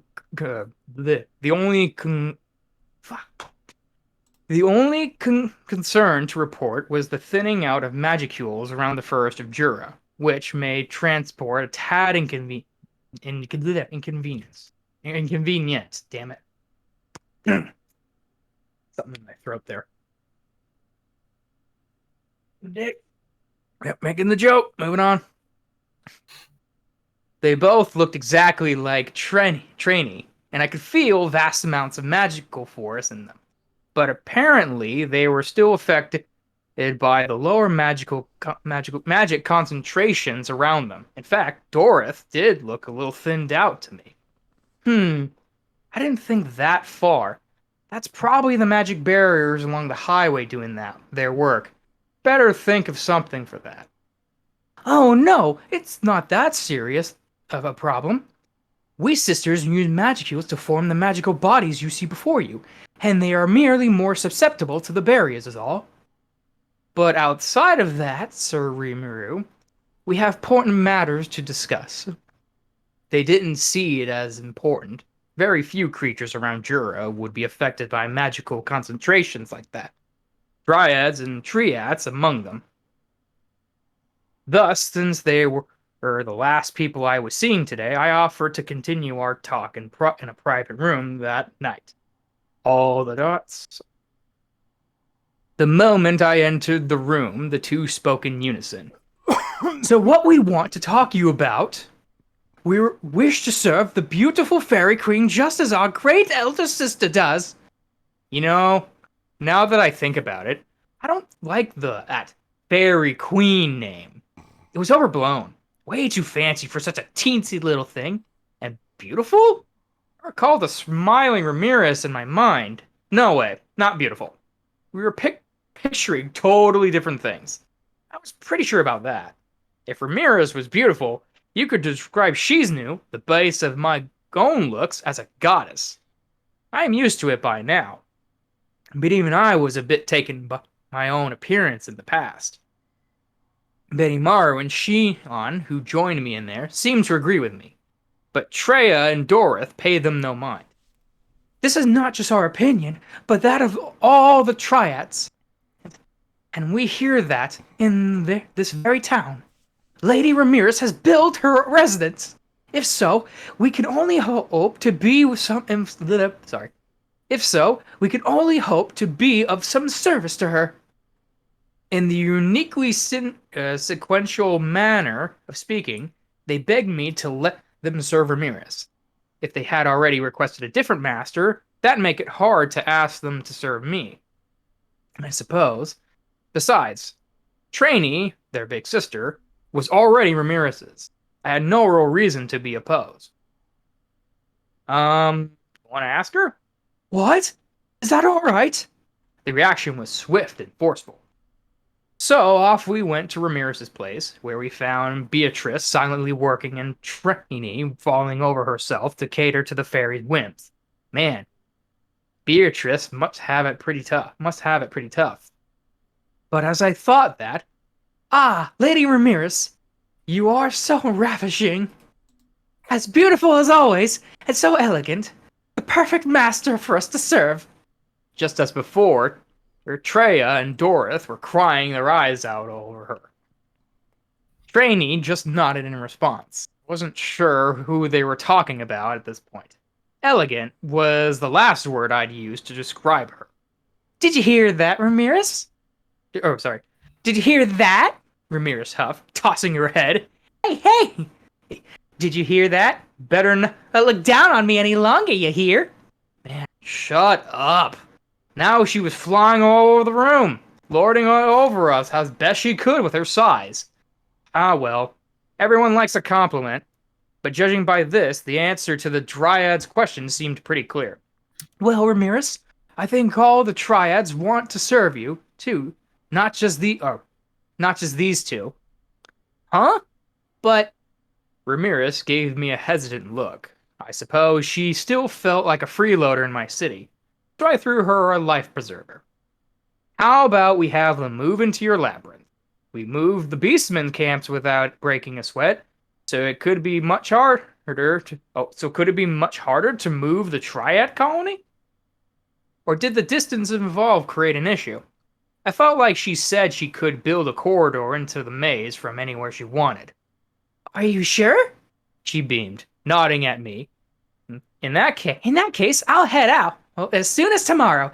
Expanding this labyrinth was a snap when I borrowed some power from my master, and I feel like I've gained some power too. It'd be kind of fun to make some of the empty rooms into the jungle section. That part about borrowing power from Veldora concerned me a little, but whatever. But as creatures who live in the Forest of Jura, shouldn't they be placed under Sir Rimuru's rule? I don't know why I'm blanking on the name here. Trainee pointed out. It's like Trainee and Treya, and I'm like, oh boy, am I getting this too? She must have been worried about that. But there was eager anticipation written all over her face. Clearly, she would love to live with her sisters. And like I said before, I had no reason to deny them. Ramirez did rule the labyrinth, a unique space for her living quarters and a zone left to my management. For the parts under her control, perhaps I should recognize them as extraterrestrials from Tempest. I explained this to them, showing how I wouldn't question their movings here. Her rule over the labyrinth was unstoppable, and besides, it would be nice for them to be reunited with their original master. We Treants and Dyra. Fuck, no, that's not right. We Treants and Dyra. Did I say? Bleh, it's a tongue twister. Dyrides? Dryads. No, guys, I did like Triads, thank you. Dryads. God. Dryads. It's hard, man. Wish to reposition ourselves under the blessed protection of Lady Ramirez. We know it is selfish of us, but would we would be able to receive permission for this? They had it, of course. The Triad colony would be placed on floor 95, the level of which the Beastmen camp was located. It was the largest floor in the land area, a circle with a radius a bit over 3 miles, so we had space to work with. I was intending to build the rest stop on that floor, too, so this worked out well for that, too. People talked about how refreshing a walk in the woods is, and I didn't want our resting post to be this depressing clinical thing. Moving day went pretty fast. It was more of a moving moment, really. Ramirez just opened a door to the labyrinth in the tree ants location, then moved them right inside. The actual process took a few hours, but it all took was opening a door next to each triant, so it was pretty straightforward. Now Ramirez had an even greater domain to rule, and I had a more stable labyrinth to work with. Managing the magicules was much easier now, to say nothing of the air conditioning, and the treants couldn't have asked for anything more. Thanks to the high level of magic concentration in the air, they were all brimming with energy. None of the beastmen living in their temporary quarters had any complaints either. Tree ants are generally pretty chill, usually asleep and look like plain old trees. And besides, the beastmen would be going back to the beast kingdom sooner or later, so they didn't mind having some neighbors for the time being. If anything, they welcomed them, since it made the whole floor more comfortable to live in. They had also extracted a promise from the dryads to help maintain the labyrinth. Really, the dryads volunteered to help. We have a paradise made for us, so that's much would be simple. Oops, sorry, wrong voice. We had a paradise made for us, so that much would be simple. Trainee said. Her sisters and the other dryads all nodded in their agreement. There you go. They're With not that, all tree beer. We had a tree beer. Yeah. You're thinking about tree ants from like Lord of the Rings. Like, I always like going south. Somehow it feels like walking downhill. I don't know what other voice to keep. Just regular voice, I guess. But that's no fun. Alright. With that, we had a small forest village in the labyrinth, along with some very unexpected helpers. Floor 95, being a multiple of 5, was a safe zone, and apparently Rimuru knows math. Anyway. Since he had a bunch of extra floors anyway, I decided to use floor 91 through 94 as a storage site, a greenhouse for gardens, and a processing facility. To be more specific, floor 91 would contain storage for metal ores, floor 92 a plant for producing magicule or magisteel, floor 93 a garden, and floor 94 another facility for producing honey. There was also a free passage all the way to 95, floor 95, which made movement easy, and the save point in the center of 95 included doors back to the other floors and above, and a single foreboding stairway going down. This was a pretty convenient setup, one that cheerfully ignored all the laws of physics, but still seemed to work just fine. By the way, defeating the boss at floor 90 granted you access to stairs down to floor 95. If you somehow made it this far, I was happy to give you a bit of a shortcut.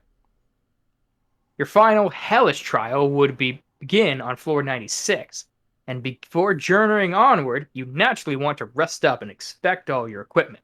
I made sure to put up a door before the stairway, along with a notice explaining the dangers below. And I also planned to provide an inn and weapon/armor shop near the door. This inn would be connected to the other safe zones in the labyrinth. The doors were all connected, which helped with this setup a lot.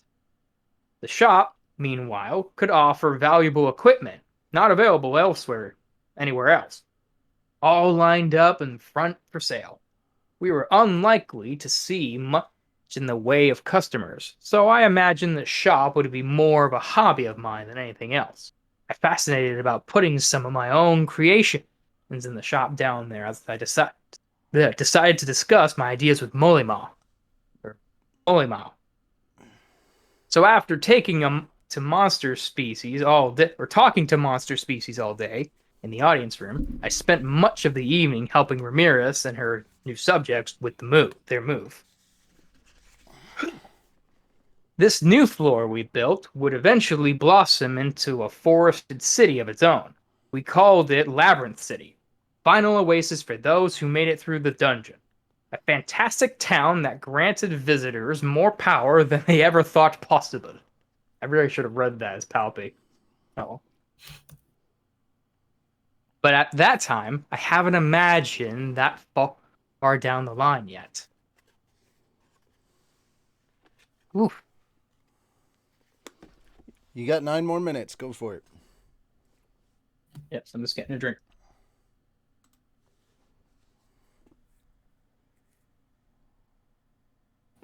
Oh God, my it's neurilicy? I don't know what the fuck is going on with my brain.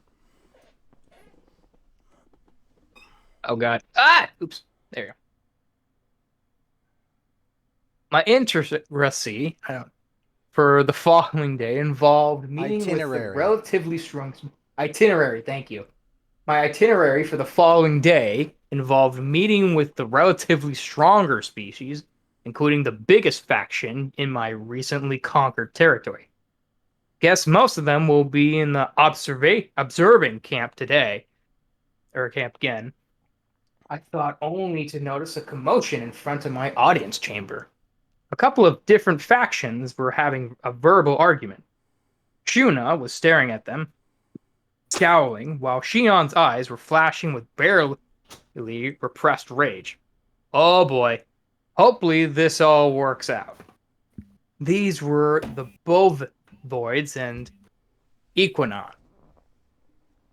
They had each other brought along about a dozen warriors, currently attempting to imitate one another. It turns out that I said intimidate. You said imitate. Oh damn it! All right. Attempting to intimidate. Oh nope, I hear it now. You're right. Intimidate one another. It turns out they didn't get along too well. In fact, they've been at war over a century ago. For over a century, sorry. They were fighting to see who would get an audience with me first. I guess they thought being granted my protection ahead of their rival would give them a leg up. But I really didn't want to get involved. It was all just an annoyance to me. The two races stood by the door, keeping each other at bay. The situation looked ready to devolve into a physical combat at any moment. And given their positions high up in Forest of Jura food chain, they were both intimidating presences. A magic born with bullhorn spoke to me first. Ah, the Demon Lord. If you want a stout ally in battle, turn to us first. Let the Bovoids join your side, and you'll get to strut around the forest with authority. And once we wipe out those wimpy Equinox, once and for all, you won't find any race in the forest to defy us. He certainly was bold, making this proclamation to me without a hint of fear. And he had the strength to back it up. He had more magical energy in him than the orcs and lizardmen I first ran into, that's for sure. Conservatively, I'd say there were a few A ranks in the group. You'd think that kind of force to wage a 100-year war in terms of pure fighting ability, they may have been the best the Forest of Jura had to offer. But before I could answer, one of the Equinox erupted in anger. Fool! Any demon lord would have the precipitation to see that pairing with the Equinox is clearly the decision to be made. We'll destroy any race who dares to claim otherwise, from those Bovoids on down. Pretty harsh words. These guys were hot-headed and exhausting. At least the rabbit folk were smart enough not to be fooled by my slime exterior. But hold on. Yes, they were exhausting. But the moment I laid eyes upon them, I came up with an idea. What labyrinth was complete, after all, without a minotaur or two? Those creatures were celebrated in Greek mythology, hailed as the stuff of legend.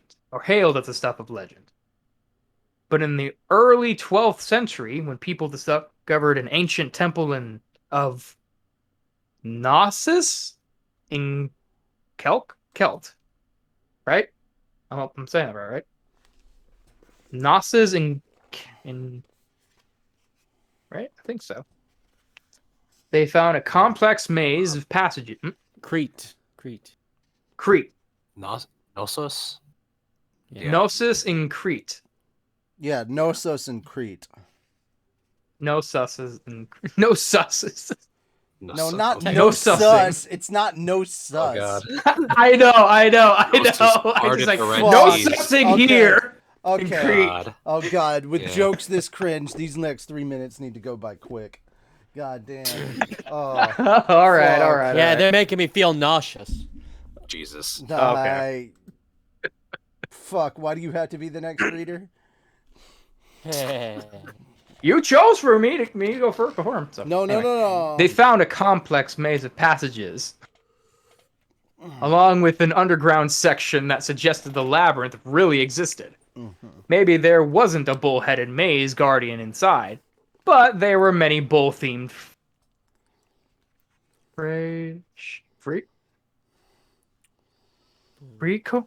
What the Frescoes.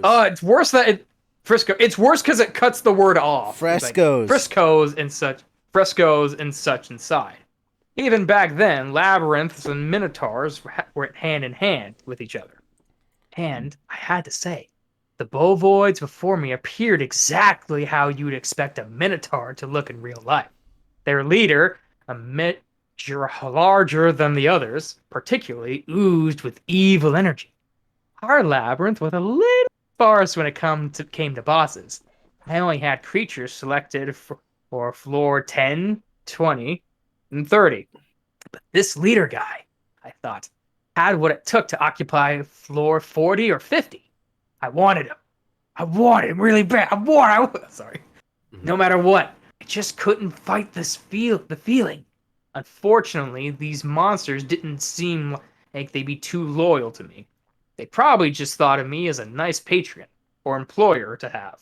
It was clear they wanted to leverage this relationship so they could annihilate their current foe. If I was honest with myself, that was the only conclusion to make. But I busted our little lord's ambition on them. Just to spice things up. If they saw how awesome I was, maybe they get in line and, whoa, they didn't seem to notice at all. I was right in front of them, and they're still glaring and yelling at each other. Should I take more drastic measures and tame them down? But as I weighed my options, a clearly miffed Regard stepped forward. How dare you show such rudeness before our lord?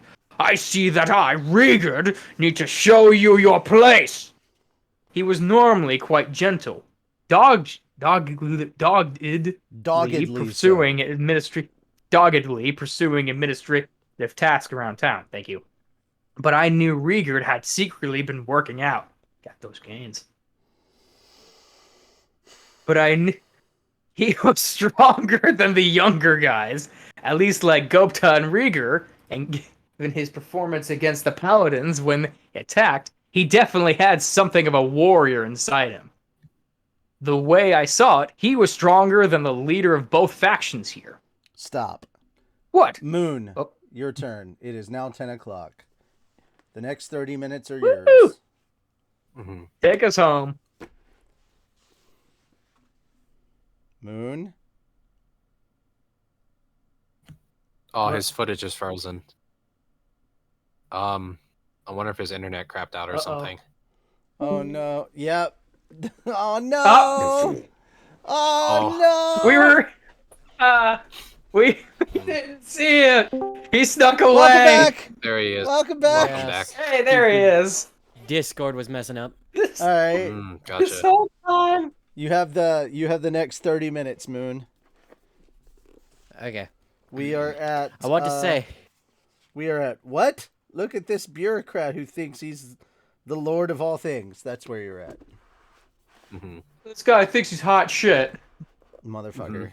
I'm gonna All right. Day involved. Okay, then. All right. Okay, so okay, there we go. Okay. Yeah. Yeah. Take us home. All right. So this is the okay. What? Look at this bureaucrat who thinks he's the lord of all things. We don't need some demon lord flunky to badmouth us. Keep in mind that this is a big ass cow and a big ass this is a big ass 2-legged cow and a big ass 2-legged horse that are arguing, and yeah, bovine and an equinox. Two-legged? Yeah. Two-legged horse? Two-legged? When I read this, I was thinking no, the like bull. a centaur. Basically, it's a the bull. horse. It's a bull. I was thinking a centaur. Kind of, yeah. Oh, that just makes it all the worse. Equinox. Horse Okay. type. Yeah. Okay.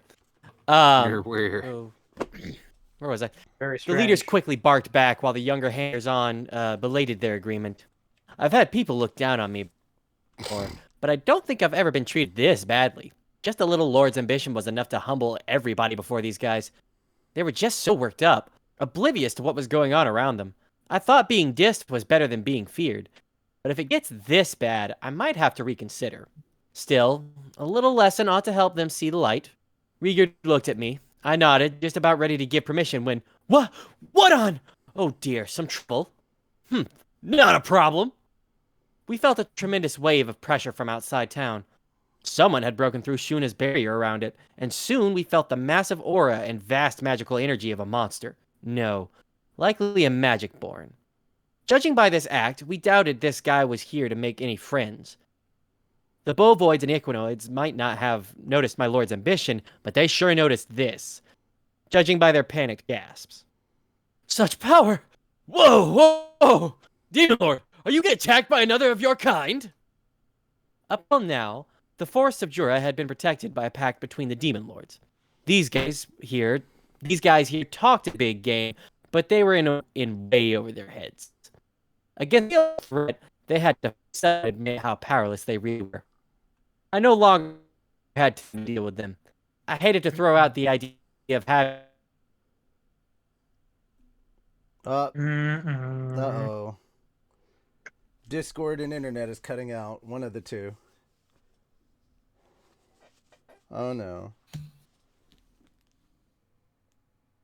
You screwed the pooch on that one.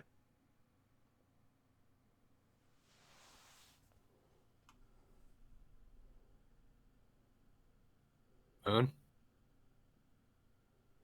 Oh.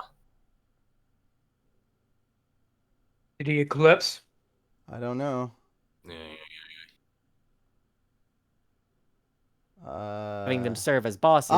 Okay, just hold felt on. So epic. Hey, God Almighty! Stop. you're I don't know where, but your internet. Oh, yep, there it is.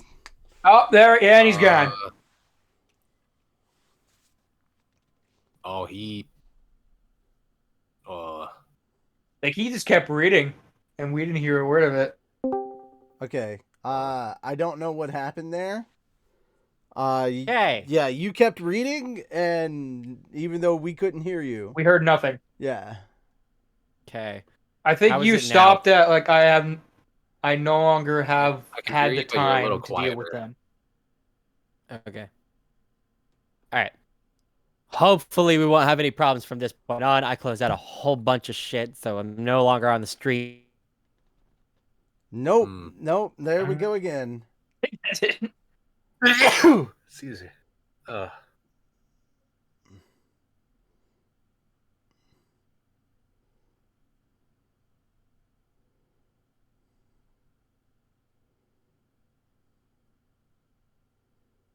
Moon. So should we have Shem take us home as is per tradition? Yeah, I think we're gonna have to. Shim, Okay. you're gonna have to take over. I'm sorry. It seems about right anyway. I'm sorry, Moon. Yeah, sorry, man. He'll probably be back here pretty soon. Yeah. Just it doesn't seem like it's going well, Discord wise. I no longer had the time to deal with them. I hated to throw out the idea of having them serve as bosses. It just felt so epic to me, but there were other things to do. Instantly, I transformed in my human form and shouted, "Let's go!" to Benimar and the rest. "Yes, sir," as you say.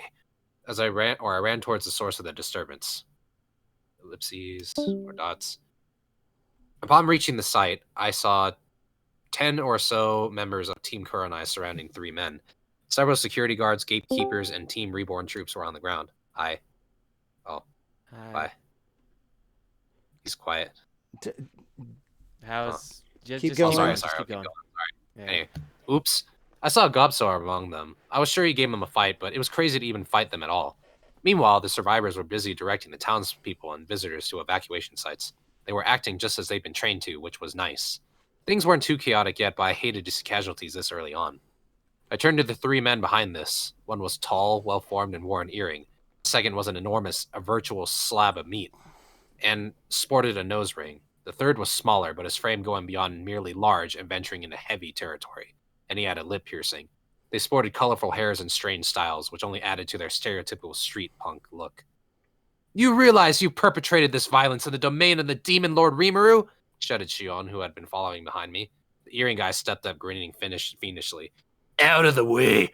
I'm not here to deal with minions. We wanted to rub out Clayman and seize his demon lord spot, but you got in our way, and we're pissed off about it. I ain't here to kill for fun, but mess with us, and we ain't gonna go easy, alright? He was being rude and intimidating, but looking around me, I realized nobody was dead.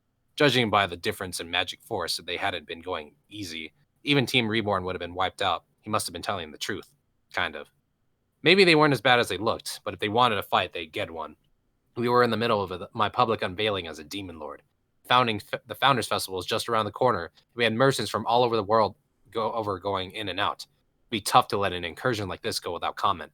It was annoying, but so be it. I'll just have to take them on. Wait, Surimaru. Let me handle this. Shion stopped me from stepping forward. Benimaru was trying to step up too, but I guess they had looked at each other and silently decided which would go first. The casualties among Shion's forces were the likely decider. Oh, you one of the Demon Lord's Rimaru's aides? Dad told me about you. The ogre woman who whipped Clayman's ass? I like it. Let's warm up with you first. Wait, big bro. Can we take her? You can have the Demon Lord. Yes. I'm getting hungry, you know. I could use a girl or two right now. Sounded like they were all brothers. The earring guy must have been the eldest, and their dad told them about not just me, but Shion and Clayman's battle. Their father must have been either a demon lord or a close associate, but judging by their energy levels, each equivalent to a pre-awakened Clayman, I assume the former. But who? Immediately crossed Guy, Milim, Ramirez, and Luminous off the list. That left Dagrel, Dino, or Leon, but the last two seem pretty unlikely. Is Dagrel my prime suspect? Shion, meanwhile, took a step forward. Silence. Sir Rimuru is busy with his audiences right now. To save on time, I will handle all 3 of you at once. Eh? Well, you picking on us? Well, go where I want to go easy on a girl, but forget it. I'm gonna make you cry, I swear. That sass is like a punch in the gut. I bet you're gonna make me feel the fullest I've been in a while. I groaned. Taking on 3 more foes more powerful than you at the same time was insanely reckless, even by Shion's standards. I tried to stop her, but this trio was already far too worked up to call time out. Why does Shion always get so freaked out like this? But Benimaru, just let Shion do what she wants. If we're going easy on them, the Shion is more suited to that than I am. His casual response stunned me into silence. Guess I just had to give that up. I decided to believe she'd win and just let her have her fun. That said, I didn't want my town wrecked. I suggested that we'd all move elsewhere, and surprisingly, the trio agreed to it and followed me. Curiously checking out their surroundings, I led them into our freshly built battle arena. Whoa, lady, Earring Guy said. You got guts, I'll admit that. But if you want to take back what you said, now's the time. Let me show you magic kills aren't the only deciding factor in battle, she snorted back. I remember a certain red-haired ogre saying something similar a while back. But regardless, we now had an audience of rubberneckers here in this arena, ready to watch Shion fight off these 3 would-be pretenders coming for my throne. Shion wiped the floor with them. The fat guy with the lip piercing moved far more nimbly than looks. Huh? What? I was gonna say, like, how many seconds later should we say for that? Like, in between those 2 sets of lines. 2 seconds later. And they're all unconscious. Basically.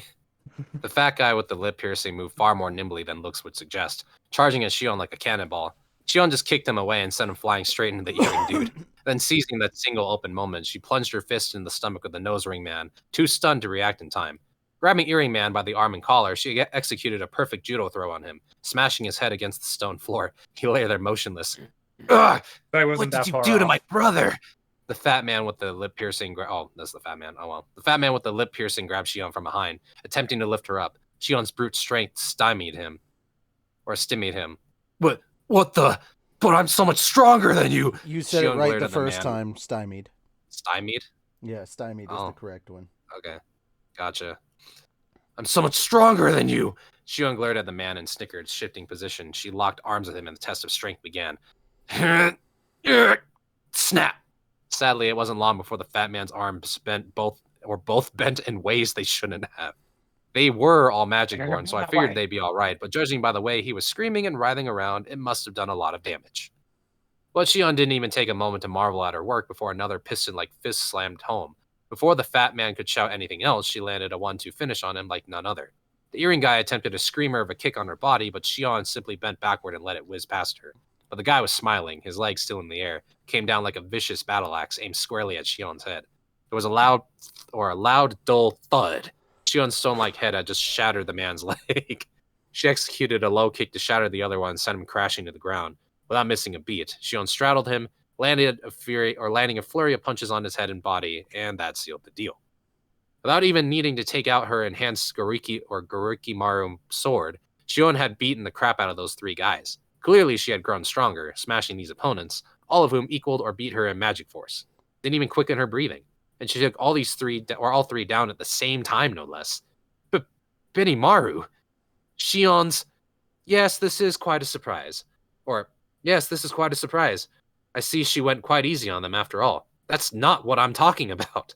This isn't Milim here on the arena, or this isn't Milim on there on the arena stage. Benimaru clearly had a different definition of going easy than me. That wasn't at all what I meant, but, well, no point in wasting my breath. Seriously though, Shion's amazing, no joke. She just proved that you can easily overwhelm an opponent, otherwise you're equal through prudent use of your magical force. Whipping Clayman must have helped her grow a lot. Benimaru's non-reaction to it indicated he was expecting this all along too. I didn't like it much, but Shion was now as powerful as an ex-demon lord. By definition, Benimaru as well. Hell, maybe even Soe or Geld. Or Soe and Geld. Or maybe I'm overthinking it? Maybe watching Shion grow must be wrecking my mind or something. Or not. Better stop thinking too much about it. I'm sorry, was that not enough? Shion must have been taking my disturbed look wrong as she eyed the three heaps sprawled on the ground. No, that's fine. I hurriedly shouted.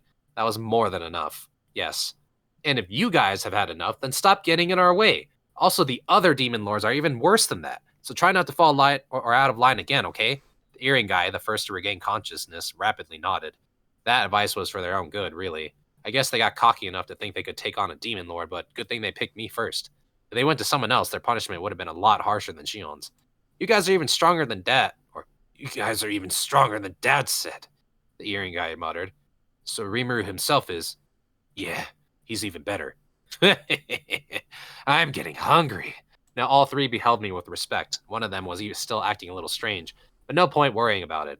I really didn't want to bother them with them any longer, but I felt it prudent to at least look into their backgrounds. So who pointed you here? I hoped they would be honest with me. I didn't have to hope for long.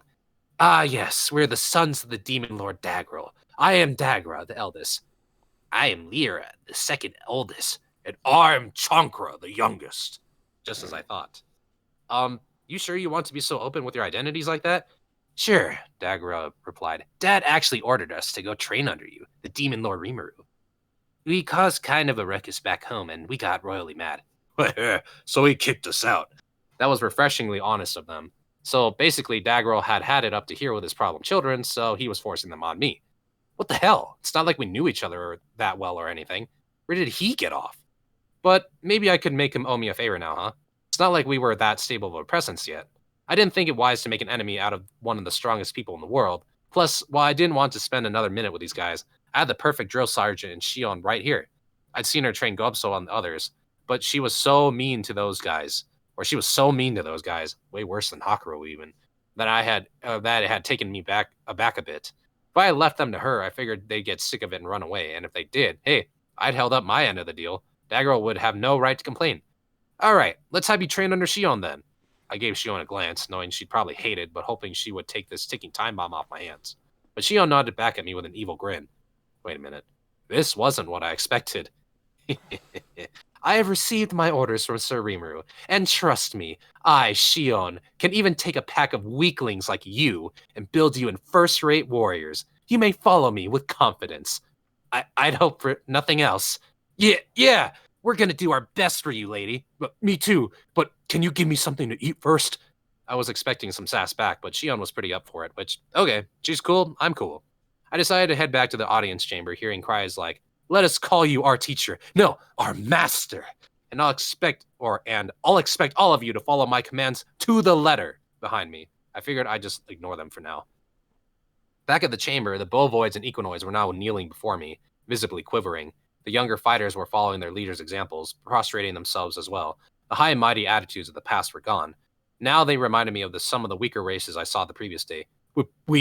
We were awaiting your return. Our loyalty shall forever be with you, Sir Rimuru.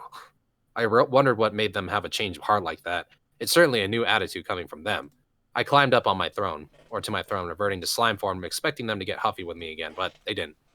Do you mean it? Of course, my lord. Please, use our powers however you like.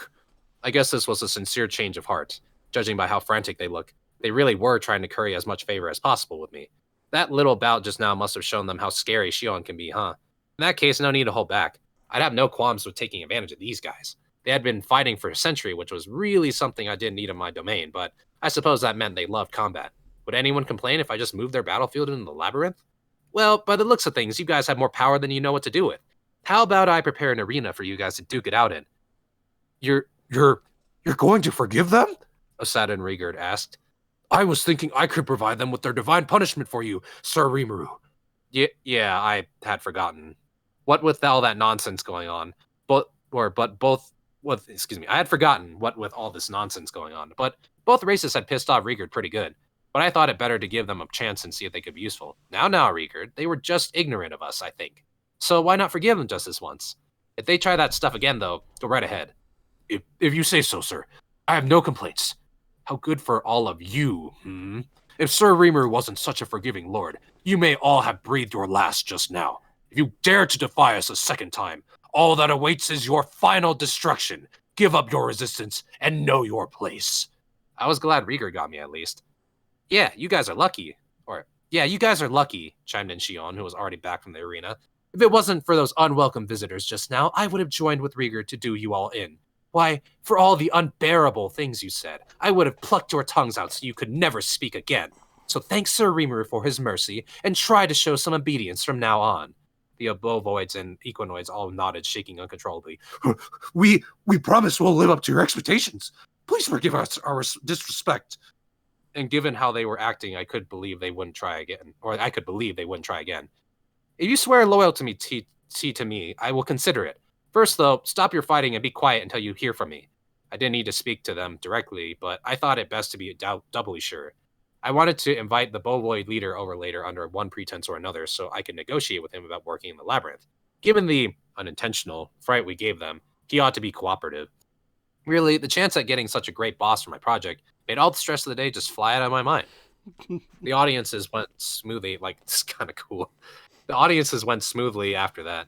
Rumors of Shion taking control of Daggeral's son spread like wildfire, enough to make even the powerful Bovoids and Equinoids lie low, so nobody was looking down on me now.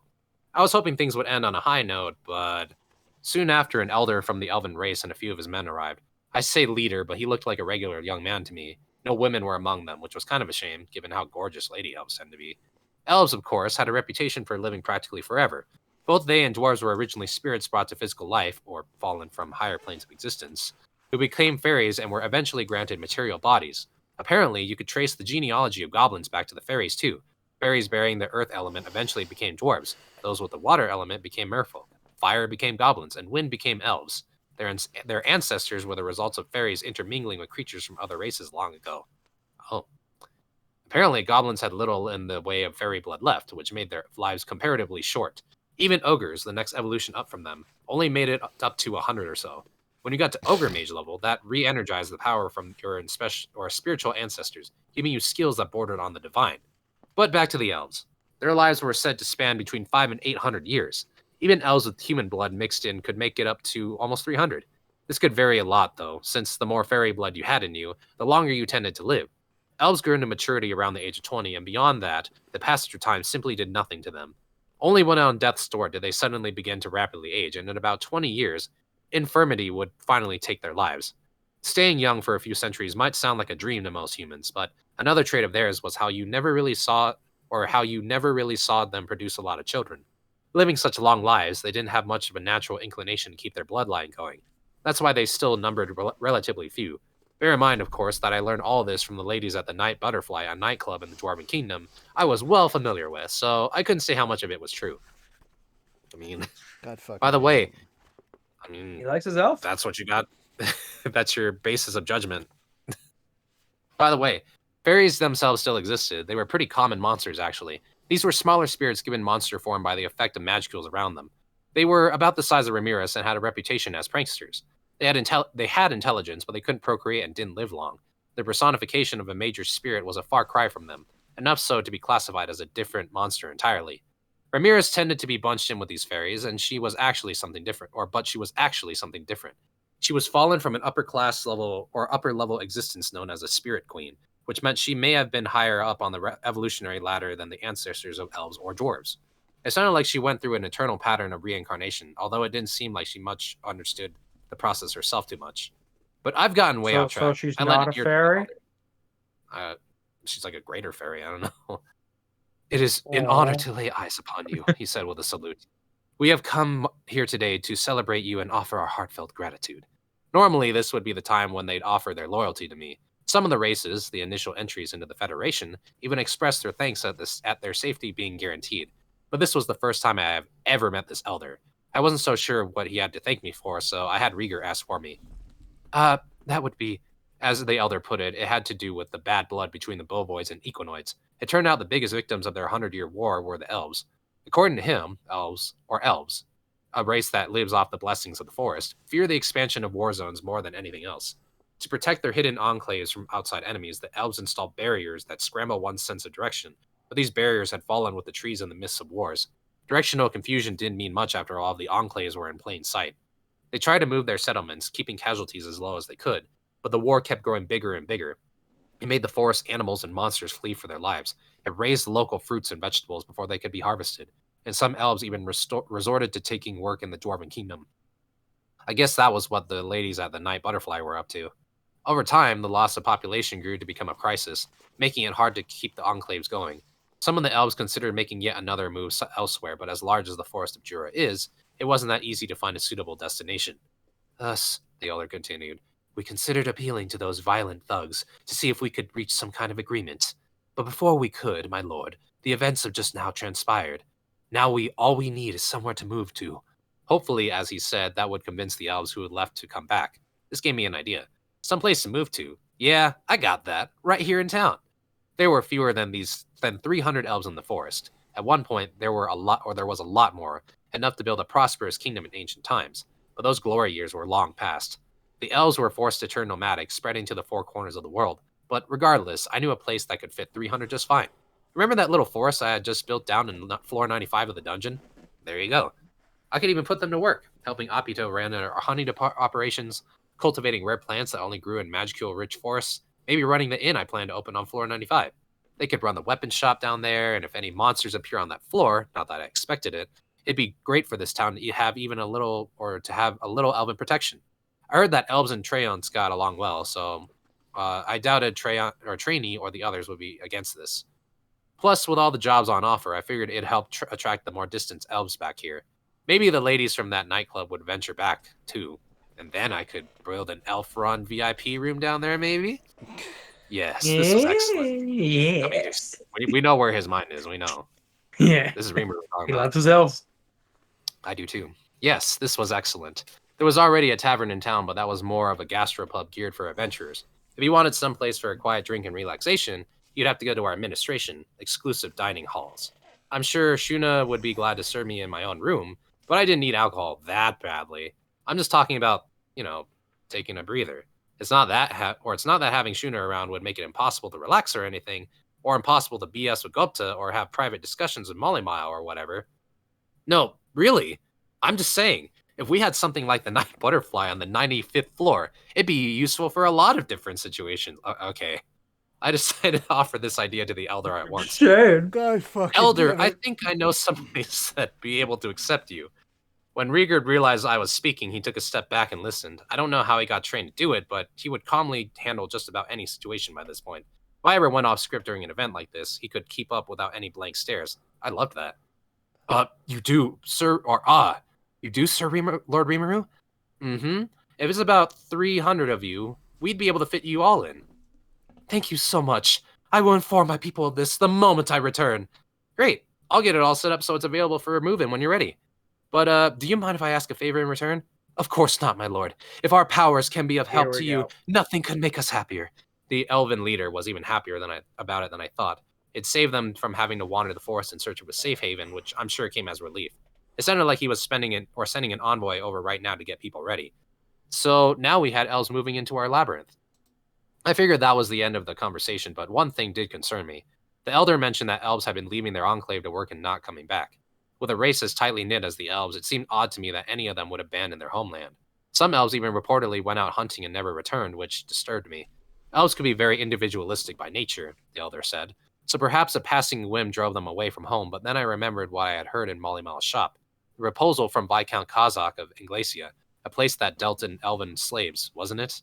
Maybe it wasn't a matter of these younger elves choosing not to go back. If my hunch about the criminal group Kazakh was fronting turned out to be true, well, hopefully it wasn't, but if it was, that would be a big problem. My dream of launching an elf nightclub was so close at hand. God fucking damn it. Again, it all comes down to Again, it all comes from entertainment from him. It's all about entertainment. I know, but just the sheer jump. It's like, oh yeah, we're hopefully like waiting and making sure that this guy wasn't running an elf slavery. Meanwhile, building an elf Hooters was on my mind. No. It's not a Hooters. It's not a Hooters. I know what you mean though, but it's like an Elfers. It's a classy joint. It's a classy joint. Okay, perfect. Yeah, okay. Are you saying elves are classier than Hooters is not classy. Can I still get chicken wings there? So it's a motherfucker. Is it like a brothel or something? No. It's more like that place in Yakuza. I forgot the name of it. The club that Goro was running. It's more like that, where you probably pay for a companion to like hang out with you for a while. I don't think they offer that though. But anyway, they don't offer like, it's not prostitution. It's like literally it's not beautiful girls pouring you drinks. Yeah, exactly. So it is that kind of place. It's a night. It's a bar. It's a bar. It's literally bottle service with a cute girl. Yeah. Yeah, so yeah. All right. I just like the idea of like guys, going to war guys, we have one fucking minute. Let's finish this. Gotcha. All right. Seeing the elder off after we said our goodbyes, I thought I'd better investigate this thoroughly. Thus, I gave Soe behind me a thought communication message. Soe, I want you to investigate a man named Viscount Kazakh of Lumen. Yes, my lord. In a moment, he sent out a replication of himself, beginning his work at once. That should be enough. He'd probably find something out before my audiences were over. I'll probably want to ask Molly Maya what he knows about criminal slave merchants, too. If it turns out Kazakh's involved, there'd be no mercy for him. It was an affront to the deep love I had for elves. A love that drove me to open my very own elven nightclub. I wasn't about to let anyone keep me from that dream. Okay, that's where we stop. Jesus Christ. Yeah. Motherfucker's ready to go to war. All right, so Dude. here's where we're at. I want you guys to understand something. When we started this chapter, okay, we were on page, all right, we were on page 200 and 214 or something. 211. We are at the end of page 255. I want you to see this. We're right here. Oh. On 255. This is how much of the book we have left. Oh. We chewed. Oh. We chewed through some book tonight. We ate good. Yeah. We ate good on some book. We have 200 and... Well, we didn't get elves. We are at 255. We have till 292. So next week, we will finish this book. This book we will finish. And then... And then we will be back for the Halloween episode with Volume 9. Okay. So I Good. guess Spooky I should ask this question while I have the chance. Are we dressing up for the Halloween episode? I could I am. try. Why Oh, am I yeah. not surprised that Moon is like, I volunteer to dress up for Halloween? I mean, Do it's gonna be great. Unfortunately, it's I got basically the gonna outfit be already. No one's gonna judge me for it. using like it's gonna be a costume that I'm also gonna be wearing at AWA. So Why? God damn it. Why am I not surprised? All right. So, it's gonna be a funny one. guys, if you haven't seen it, episode 2 of Thousand Year Blood War has come out. It's up on Disney Plus. If you want to check that out. Yeah. What? Nothing. What? No. Nothing. That is not Nothing. nothing. That is not a laugh of Don't nothing. worry about it. No. Oh. No. Funny. That is never a laugh of Nothing. nothing. No, I know better. Funny. Jim just should have kept your mouth shut. Shit. I was like, what's on Amazon? It's perfect. Oh, it's perfect. Oh God, that's DM it to me. perfect. DM it to me. It's a perfect. It's a perfect. Don't show him. What is it? No, I he's wanna the know. host. It has something to do with costume. It has something to do with a costume. A Halloween costume, I Ooh. bet. Yeah. What costume? I swear, We'll find out. Shem, I don't want you coming on the stream wearing a Hooters outfit, okay? I don't want you wearing a Hooters costume. Well, that's easy. I can do that. Easy enough. Don't you worry your pretty head. Jesus Christ. God, Shim cake. I have- Everybody get two- ready for shim cake. Yeah. I work very hard on that thing. I squat. So Speaking I Same. of, still don't know if Speaking I of You wanna guys do- squats. so what did we Mhm. think of this? What did we think of today's chapter? pretty good. I like it. A lot of fun. What did we think of all the reading of today? It was a lot, first of all, but it was really fun. What's funny is I did continue reading, because you told us to go ahead and read ahead. This is exactly where I stopped from last time. Oh, funny enough. So No yeah. shit. No shit. That's Oh, funny. I stopped. I didn't read as nearly as far. I read to Oh, when yeah. he was lifting off Dude, I told you the guys- different floors when he was planning. Dude, we were gonna get way further than You this. kind of know where I left. Guys, you all right? Here's the thing. I recommend that you just finish the fucking book because that's where we're gonna get to at the end of next Roxy, week. take that one. We're gonna get to the end Yes, of the sir. book next week, so you definitely want to know where things are going. I want to get your thoughts on this. What did you think about this? We covered a lot. Gobemon. Go, man. I hate you. I knew that was coming up. What did y'all think about the situation with Gobemon? Regardless of the reasons why Rimuru is doing it, Kazakh is becoming more and more of a topic as we're getting through here. So that's becoming a thing. Kazakh, the Viscount, Kazakh. He sounds a lot more Yeah. intimidating than he actually is. Yeah, he really does. He's just a Well, I mean, fucking after slave claiming. for just a Pete. dick, dude. Yeah, He's it's a butthole. Yeah, yeah. Just a big old, We have He's to a discount determine- We claimant. have to kill the Floppy dick. Kazakh. big old floppy dick. We must cut the Kazakh from the cloth. Good. Fantastic. Yeah, I sorry, like we his gotta name. cut what now? Seems like a perfect thing. We have to cut the Kazakh from the cloth before he can contaminate anything else. We gotta cut the claws out. What? It's We have to cut the Kazakh from the just- cloth. Do you not get it? I don't watch a Saturday morning. No. cartoons. I'm just imagining with Little Karibo when he did his joke about like the one guy like talking weird. I was like, Kill okay, what? Goku. We gotta do him Also, with our dicks.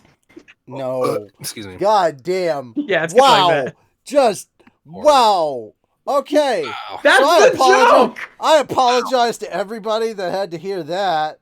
So It's on Little Karibo's Yu-Gi-Oh bridge. just say it. Wow. Was not ready to hear that today.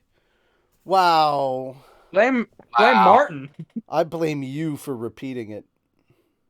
Nobody told you you had to. I put that all on you. I blame Shem for reminding me. I blame you for stating it. You didn't have to say that out loud on Twitch. Nobody said you had to say that. Anyway, So we were talking about slime books, you know? Yes. Oh yeah. Yes. Yes, sir. I think that's what we were supposed to be doing. Anybody Yes, got sir. any more comments? Whose opinions do you want first? Moon, go Moon, ahead. go. Okay. Yeah. So from what I remember, it was a ton of fun just sitting him talking to all these races. I'm like very excited to see what the bunny people are gonna look like because I play Final Fantasy 14 and the Vieira are my chosen race. Absolutely. No, sir. No. And like I max out the height settings. Like I'm all like, whew. Fuck your Final Fantasy 14. Rabbits. Oh, Fuck man. your Final Fantasy 14 rabbit people. It's all about the Final Fantasy 12 rabbit people. Thank you very much. Rabbit people. Oh. Are those Different the little design, cute ones? No. Oh. No. Because there's also like another set of rabbit people called the Loporits. They are adorable. Do you not know who Fran is? Have you never looked up Fran, Final Fantasy 12? Give me a second. They are the sexy rabbit girls. Rabbit. Rabbit. Are they better than the elves girls though? Dude, they're the same people. They're the same race. Don't want to hear it. Final Fantasy 12 did it better. It's the same. It is literally the exact same. Final Fantasy 12 did it better. He was like, "Whoa, racist!" It's the same. Literally the same. Final Fantasy 12 came first. They did it better. It's the same. It's literally the same. Like I'm looking at this and I'm just like, oh, that's a Vieira. Like shit. Final Fantasy 12 did it better. Starting outfit and everything. I will be hipster about this. Whatever. I don't give a shit. I'll be a Final Fantasy hipster. Who is hipster about? I will be a Final Fantasy. Damn that ass.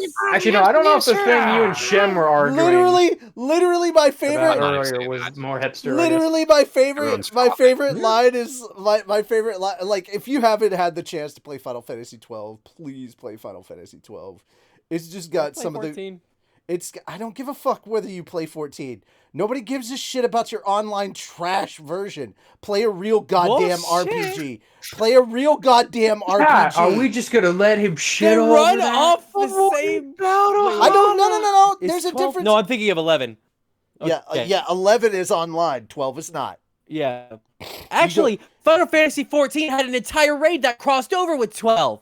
That's why she looks even more familiar. Not only because you can play as that race with those same clothes, but you literally run into both of them. Don't care. Go actually play 12. Maybe. Okay, now here's my question. Go play a real goddamn RPG. Who's the best? Get off your online world bullshit. Go play a real goddamn RPG. Bruh. Okay, here's my question for you two then. Who's the best girl in Final Fantasy 7? And then after that, go play 15 because that is bromance supreme. 15 is bromance supreme. What about 7? I cannot That's romance in 17 and 4. 7, shut up. 7 is the most overhyped piece of garbage I've ever seen in my life. Jesus, man, that's some strong. And it can go straight to hell. And it can go straight to hell. Saucy opinions in here. And it can go straight to hell. If you hate yourself, you can play FF10. No. No, you take that shit back. Ooh.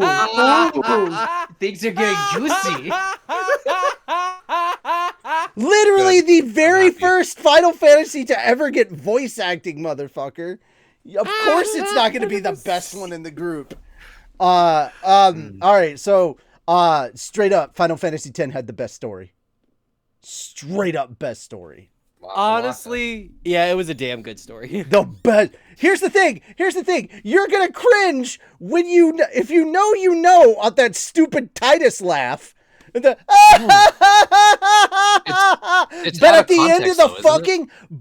end of the goddamn game, Titus, if you hear that laugh, you'll fucking cry. Mm-hmm. Isn't it just meant for him to like cheer somebody up, right? It's meant to be bad. Yeah. It's literally a fake laugh. It's meant to be bad. Like, keep in mind, guys, the guy that voices that character played Obi-Wan in the Clone Wars. Good. Ooh. So when you're making fun of him, you're making fun of Kenobi. That motherfucker has sliced you with his lightsaber. I'm still waiting for the Titus lightsaber because here's the thing: Final Fantasy X, his Final Fantasy X already looks like a lightsaber. Final Fantasy X and 10-2 HD remake is on PC. If there is not an Obi-Wan Kenobi lightsaber mod for Tidus, I am so mad. Oh, you know what's gonna happen. I'm just saying. Okay, if nobody has anything to say about the slime light novel, then we're just gonna get to the exercises. Like right now. Oh god, we got exercises. Yeah, we do. I mean, I gotta restate my opinions. I just heard a very muffled. Oh no. Oh no. Oh no. Oh no. No, no, No. Good. Thank you. Okay. Well, guys, that's it for us. Yep. We'll see you Very later. good. Next GGs. week when we're not dead. Bye Yeah. for now. When we have energy from not exercising. Yeah, I'm gonna go to the bathroom. Yeah. Bye. You okay? Bye.